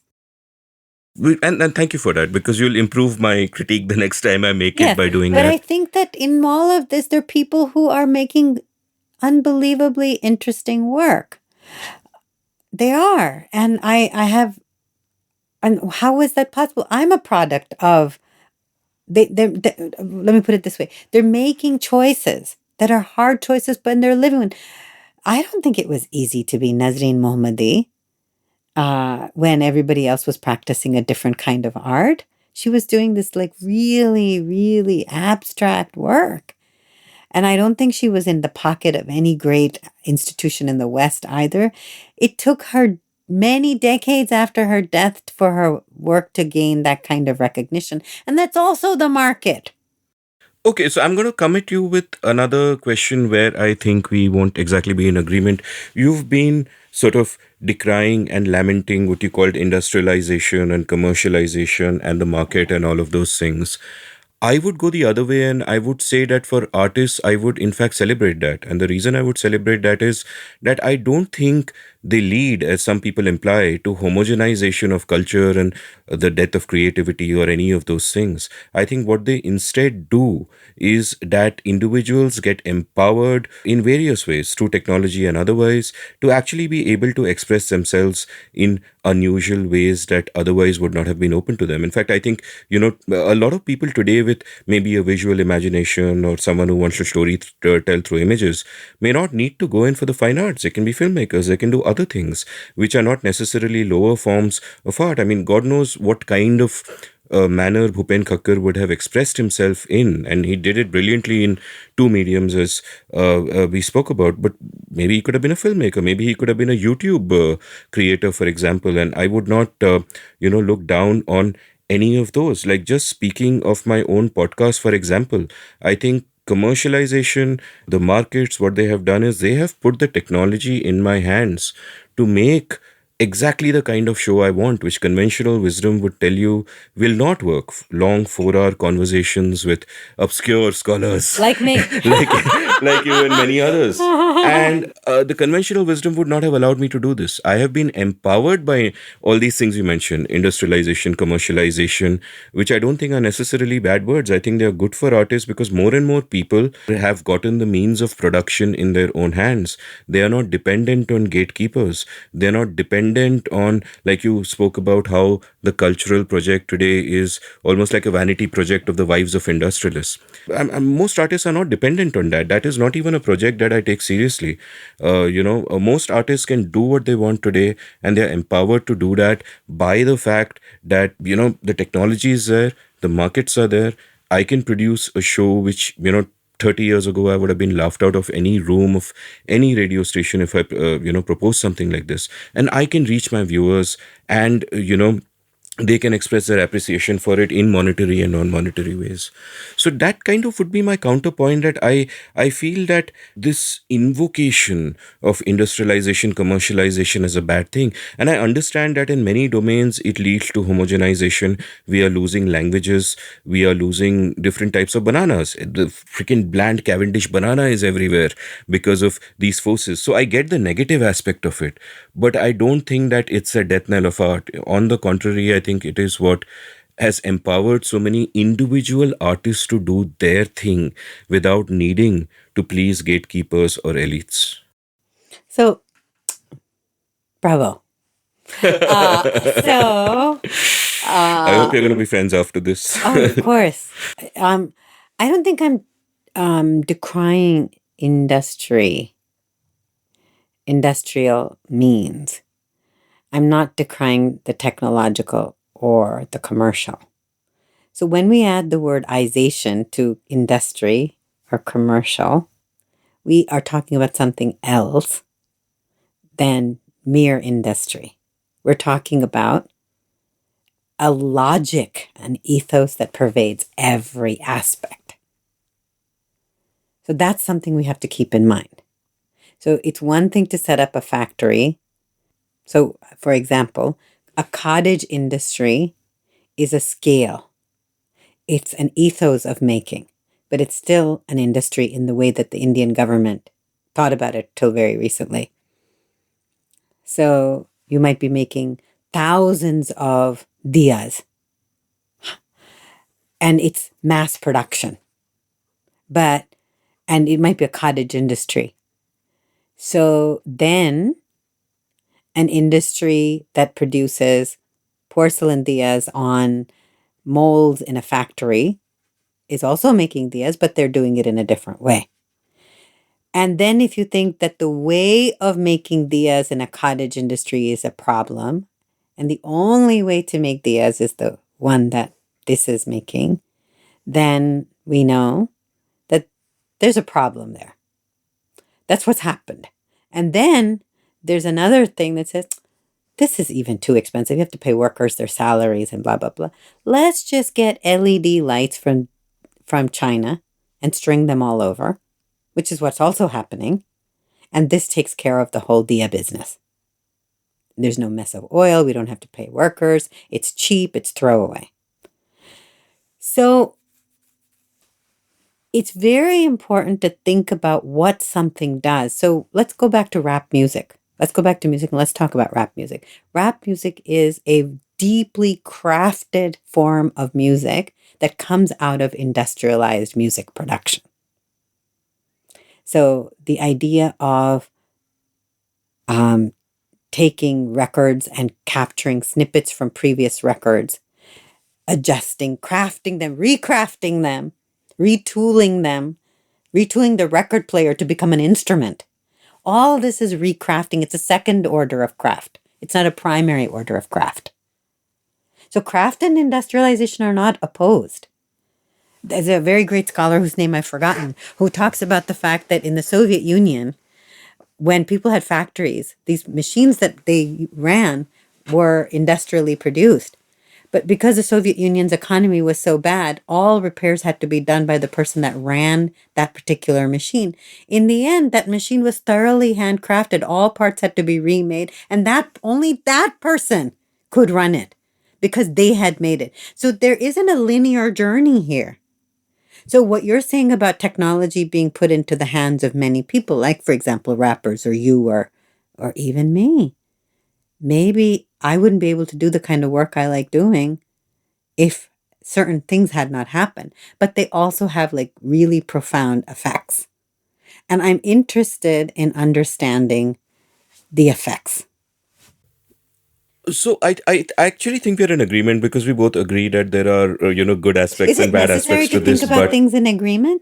we're looking at different parts of the same elephant, and that's really interesting. Yes. But I'm going to look at another part of the elephant in terms of the exact limb that you examined of the elephant, but from another side, which is that earlier it struck me, like when you spoke about your years in the US, and you said that you were there at a time where one, if you look at the past, society had just made the massive mistake of the Vietnam War.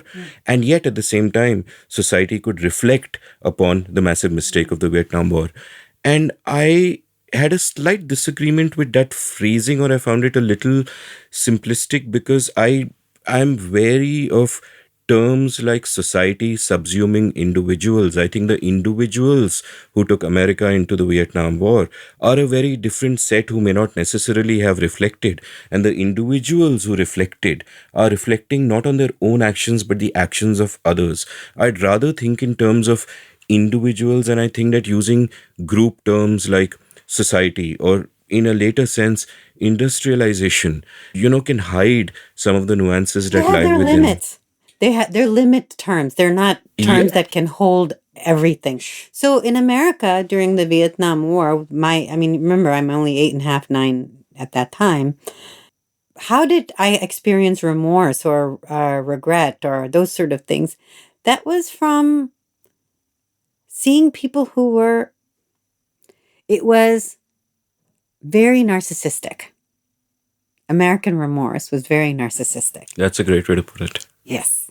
I'm not the first person to put it. There's a wonderful Vietnamese American writer who writes it about this beautifully. I forgot his name. His book got nominated for some major award. It was very narcissistic.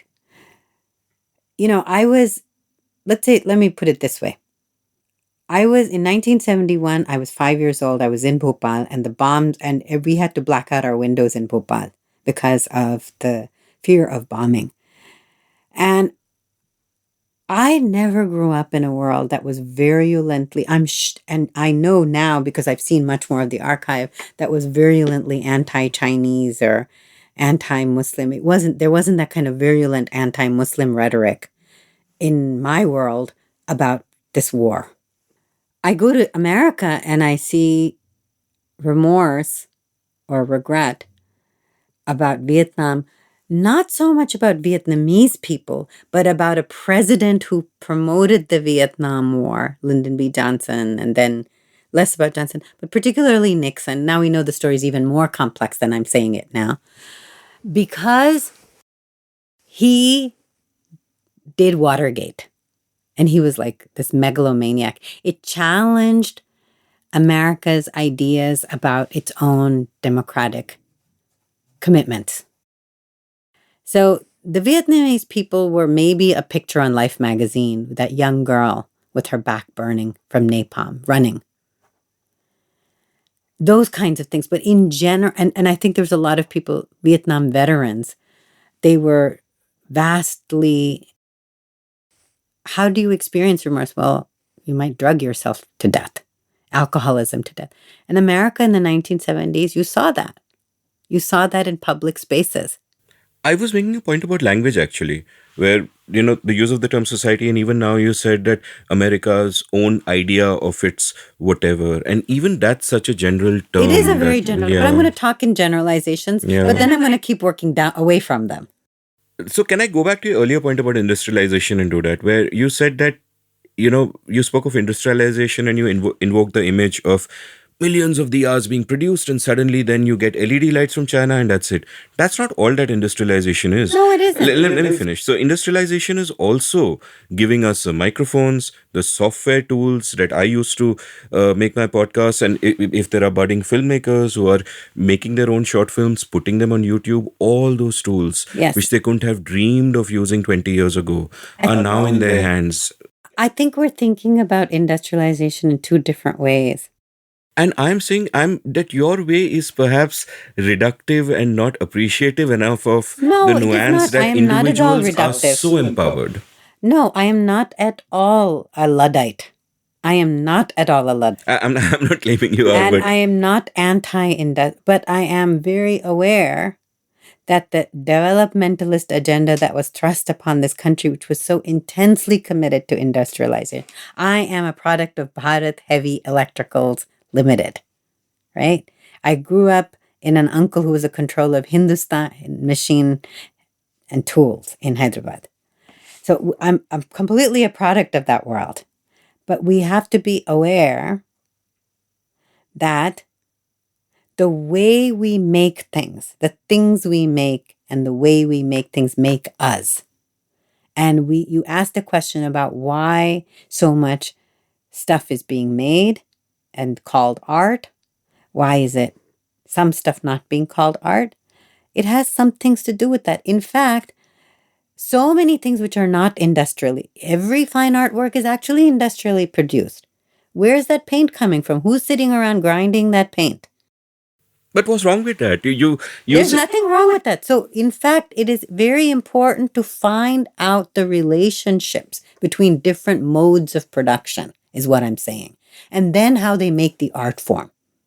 So, just because millions of diyas are made in a potter's workshop, diyas are made in a factory, and LED, it doesn't mean that there's not a teleological relationship. One doesn't come to an end and another doesn't come.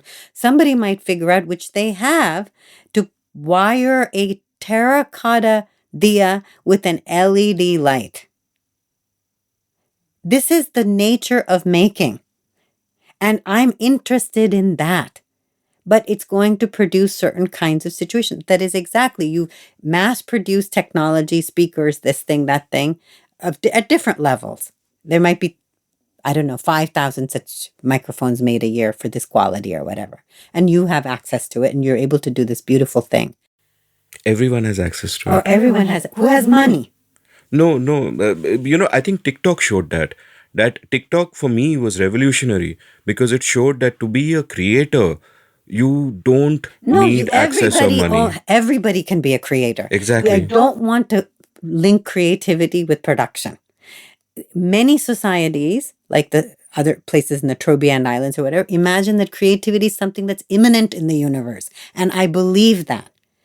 We, at certain historical moments, certain production methods construct that creativity in certain ways and market it in certain ways, make it possible to come from immanence into a particular form of immanence. So a novel, a podcast, whatever it is.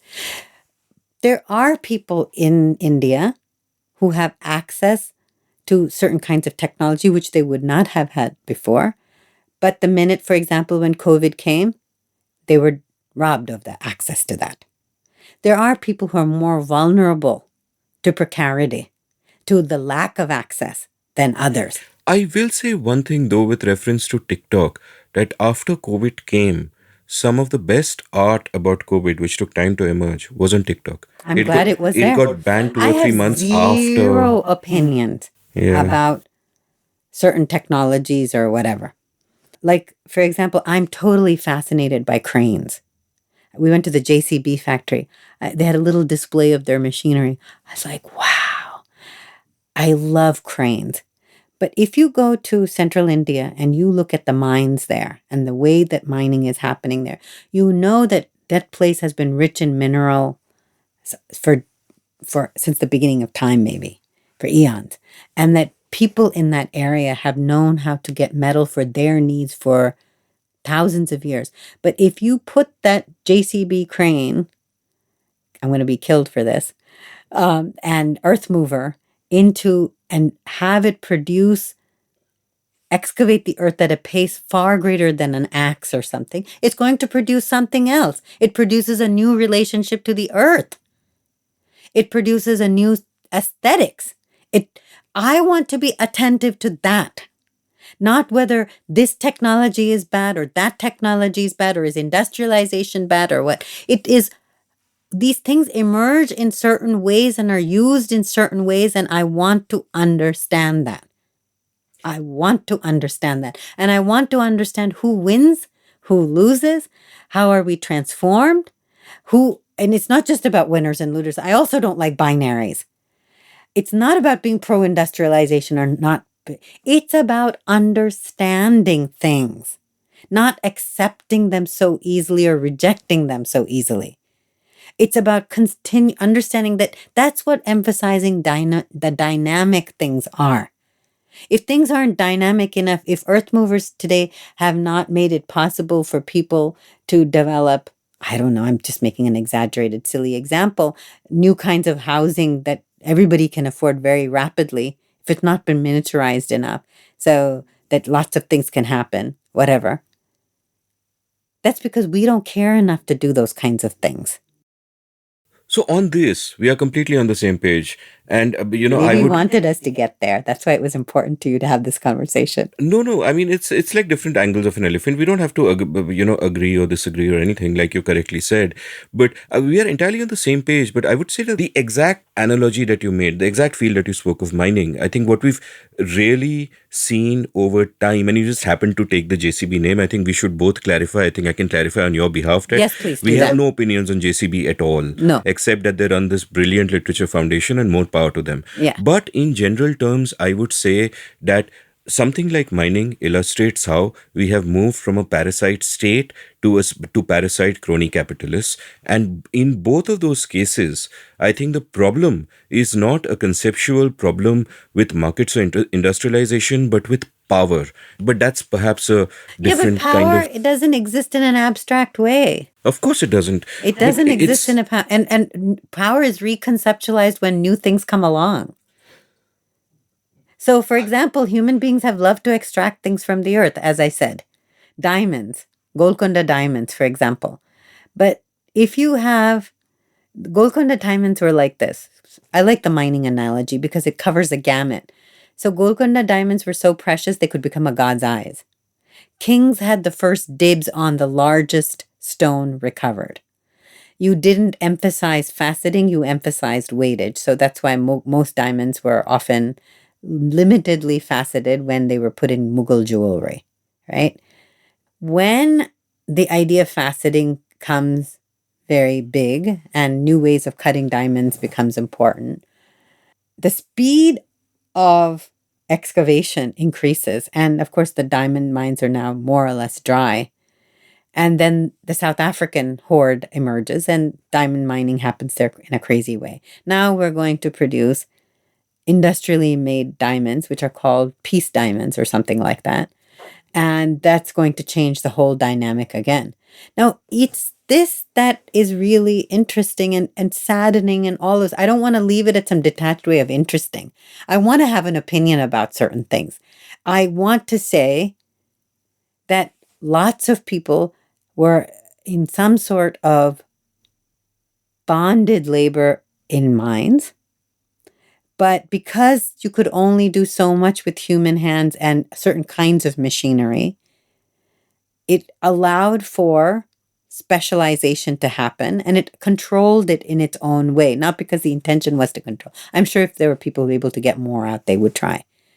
But there are also some religious problems. Like, for example, you could not do everything under the earth because now the earth doesn't have the same kind of sanctity for many people. Even indigenous people who live in certain parts of area are deeply involved in the extraction of wealth that was in land that was sacred in one way or another. Sometimes they're no heroes.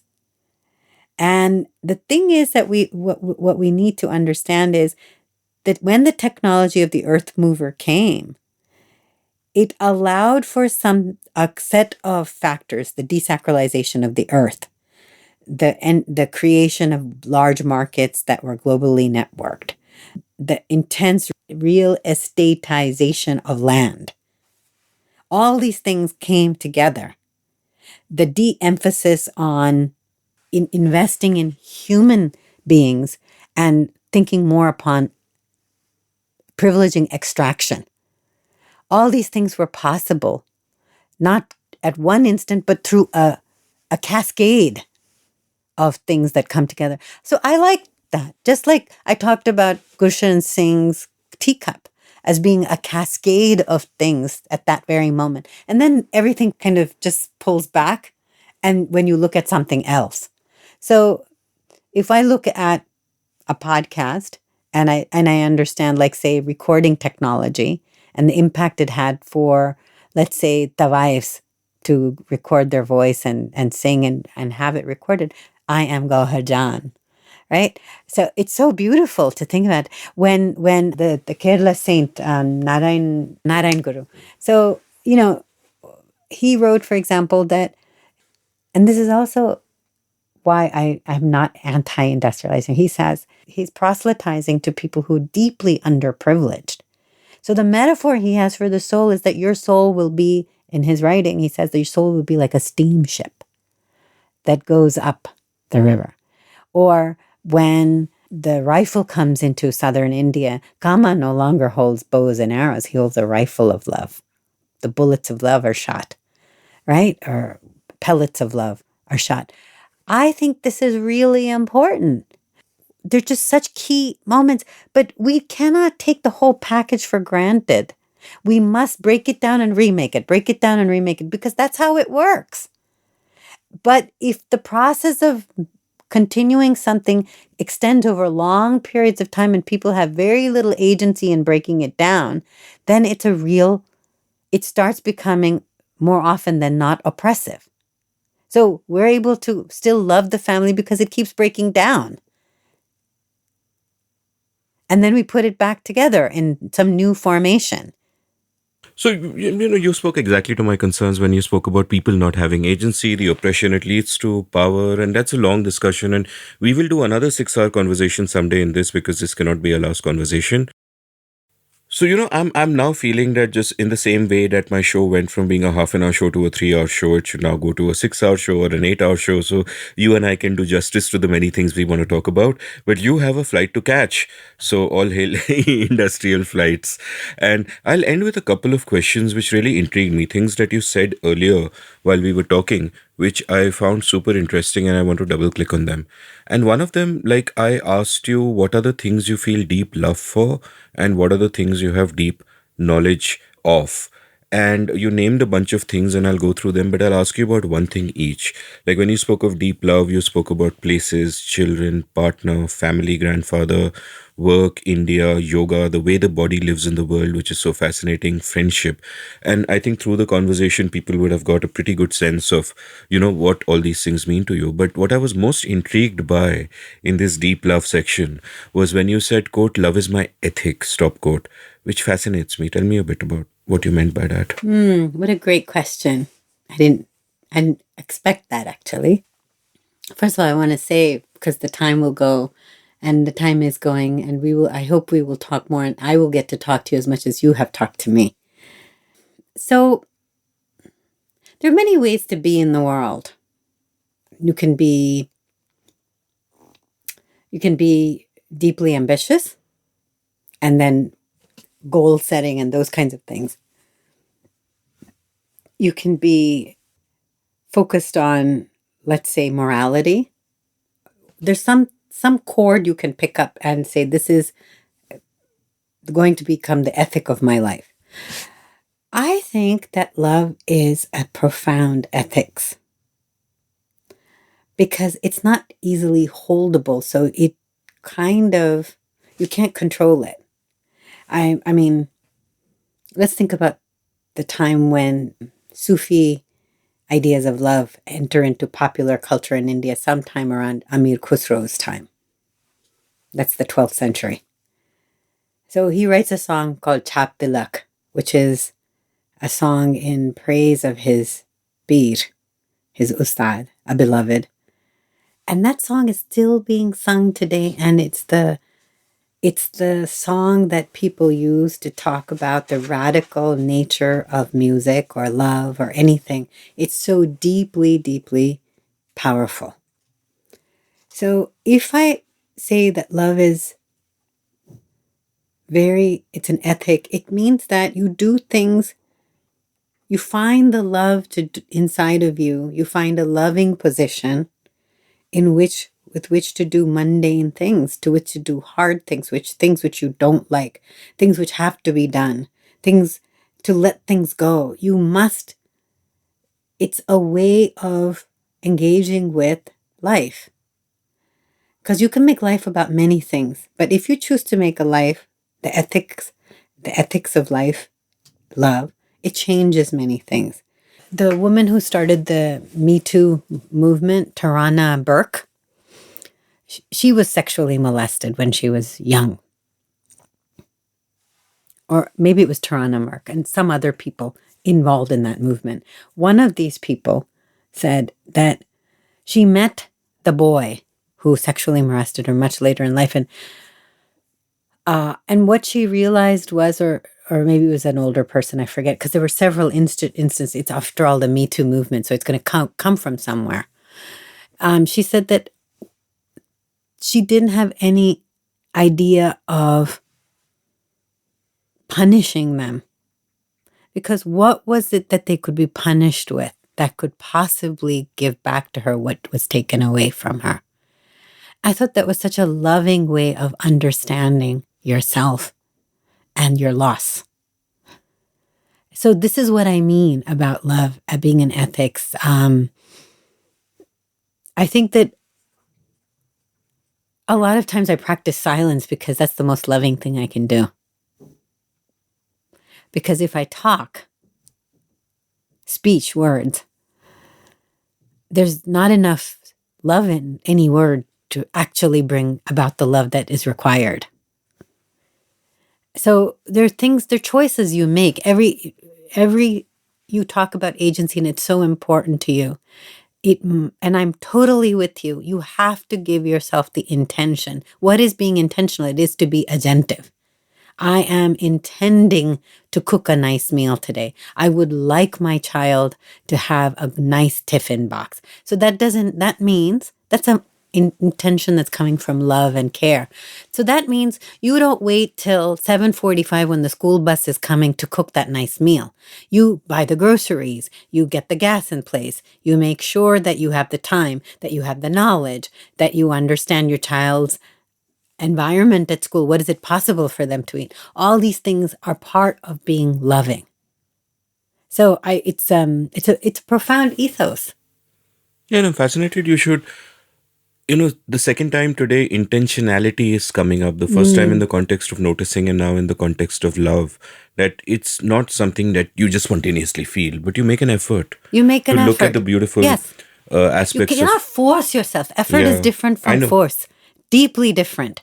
You cannot. A lot of people force themselves to swallow shit that is completely not worth the swallowing, and also very unloving to the self and to the other person. I believe civil disobedience is a profound act of love. I really believe in that. And I practice satyagraha in many parts, including as a parent. Sometimes my kid does stuff I don't like. I practice civil disobedience with her. So there's no reason why I have to do this, even engage in a conflict with you, just because you're my child. I told my students when I would fly from Delhi to Hyderabad to teach them once a week for 3 days and fly back, and they couldn't be bothered to come on time. I said, I am here today. They came maybe 2 hours into the class or 1 hour into the class. I would come from the airport, land in Hyderabad, drive directly to class with my suitcase, be ready to teach. They wouldn't turn up. This happened enough times. Then I said, I've met my contractual obligations. I have been here. There is nowhere in my contract that says I have to teach when you are not here. So I'm going to practice civil disobedience. And somehow that sort of started touching them a little bit. A little bit. A little bit. A little bit. I practiced it in several ways. But yes, I think love is a deeply ethical, it's an ethics. Love is an ethics. So I'm reminded of a couple of things, and one is from what you just said, civil disobedience. The very dear friend whose house I'm staying at in Delhi, Mohit Satyanand, he told me the story of once how next door to him there was a sort of a office or a working environment, and people would go out, and I forget exactly what it was, either leave cigarette butts on the road or leave teacups, one of those two, and they would just leave it there. And he asked them politely once, can they please not litter, and they didn't do it. So the next day he went out and he collected everything that they had littered and he put it away himself. Yes. And he did it a couple of times and it completely stopped. Absolutely. And the other example is from this great book I'm reading called Think Again by Adam Grant, where he talks about this African-American piano player called Daryl Davis, who goes to a gig in Maryland in 1983. And over there, he just does a great gig. And after that, a white gentleman comes up to him and says, wow, that was amazing. And he realizes that the white gentleman is a member of the KKK, right, the Ku Klux Klan. But they have a drink together. And then he starts talking to the guy, asking him questions and so on.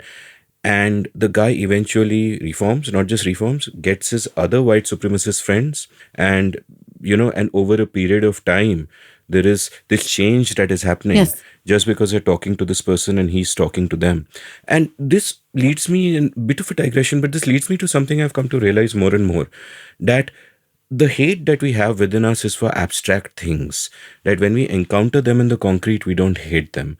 You will, for example, Aanchal in her episode, Aanchal Malhotra, told me about how when she was in Pakistan, people would rant and rave against Hindus, but then they would notice she's there and she said, tum nahi beti, tum theek ho. Tum nahi. So in the concrete, I know a lot of people who are bigots on Twitter. In the concrete, they'll be nice to their Muslim friends, but treat them like exceptions. And the problem is when abstract concepts like nationalism and race and all this nonsense gets into it, that there is hatred. And when I read this, incident about Daryl Davis, which is in the 6th chapter of Grant's book, I just thought that this is such a great example of these bigots who hate a particular kind of person, but when they meet a person like that in the concrete, they can be changed, So I often feel that it's a good idea. I don't know if love is transactional or not transactional, ethics are relational or not relational. I know that. I know the ideas behind those kinds of ideas. I'm not interested in them at a point as a way of living. I'm interested them maybe in a mild way to read about them. But actually, love as ethics means that you are both deeply aware of the dynamism of life and also deeply non-transactional. Otherwise, and transaction itself can be a deeply loving thing. So the first time I often go to a new place, I go shopping. Nothing spectacular. I love the love that you exchange at a very simple level. कोई भी threatening चीज नहीं है. आपने एक दाल मूरी खरीद लिया. You bought a नारियल pani, or you bought a set of bangles, or maybe a pot or something. And you find out so many things about yourself and the other person in that transaction. So, but there is a way to do that transaction in a non-transactional way. That's the loving part. Like, you're attentive to the attention he's giving you. You're attentive to how he positions that project. I can go on and on. It's unnecessary. But I really feel like that's a good way to live for me. It works. So my next question is related. What I also then asked you about is what you have deep knowledge of. And you mentioned a bunch of things which we will explore in our next conversation, but together, which I hope you will be kind enough to allow me at some point. But you mentioned things like teaching, individuals, ideas, this country, cooking, textiles. But you also at this point, while talking about this, said another interesting thing which I want to dig down on. And you said, quote, knowledge and love are not far apart. Yes. Tell me what you mean what by a this. beautiful way to wrap up this conversation. Thank you. I just love this country. My parents moved to America and they became American citizens. My sister was born there. She's an American citizen. I have this extremely thick Mid-Atlantic accent because along with changing my name, they put me into speech therapy because I did not have. Oh, gosh. I have no problem. I just kind of reflect on this thing happened to me. I have no problem with it, but it's not something I can shed very easily because it came and was so ingrained in me. So even now, I have this accent when I talk. The white doll your grandfather could not throw away. The white doll grandfather could not throw away, which has become me in some way. My grandfather wasn't around then. So I love this country and I have to love it like this with the American accent. And I get into so many unpleasant situations because people judge me a lot because I wear saris or I have this accent or I have white hair. Which, if you want to start judging people, there are Many hundreds of ways to do it, right? And when I step out into this country, this is a moment like another sanskari moment for you. So we get everything connected. So I went to the 2012 Kumbh Mela. I was asked by my friend Ranveer Shah to come and talk to some students that had come from an American university there. And of course, there's lots of free time. And then you walk around and you watch all the sadhu babas and sadhvis and everything. And I noticed that at one particular place, grouping of sadhus, there was a guy from Japan with all his jeta juta and everything and then there was another place, there was a guy from California. And as I kept walking, I was there for 3 days and I walked and walked and walked through the Kumbh Mela and I realized that India is still a place where you could be on the far horizon of consciousness or desire or want, that people believe India is a place you can come to and you can be that and you can maybe make a community out of it. So I love that. So I know this about this country because I'm a person from Andhra Pradesh, but I grew up in Bhopal and Hyderabad, and I lived in Bangalore for many years, and I also lived in Delhi, and I've lived in Punjab, many places. What I love about this country is I feel like there's a possibility of making a community. And because we're 1.3 billion people, your community can be pretty big. And I think that's important. For me, that's important that people have an opportunity to do that if they want. Some, for better or worse, it's there. I was actually drilling down on the quote, knowledge and love are not far apart. So I'm coming to that. I'm coming to that. So these are these observations. And then when I looked at myself making such observations, I said, why is this possible for me? this because I know this country so well. I have been on the Indrail Pass twice and traveled across this country. I have lived in northern India. I have lived in southern India. I have spent vast amounts of time in Calcutta. I have lived in rural India. I work on many different things associated with various pockets of this country. I know it and know it and know it and know it. And at a point, I can't tell you where my love begins and where my knowledge ends, and where my knowledge begins and where my love begins. Where else could I live that I know this well? This is such a beautiful way to end the episode. Annapurna, thank you so much. Or Annapurna, or Purna, or Anna. Anna, the white Or doll Bhavani. inside me. Or Bhavani. Not just in names, but we contain multitudes in so many different ways. And I guess knowledge of them is what brings the love, right? So thank you so much. Thank you so spending much for this time having me.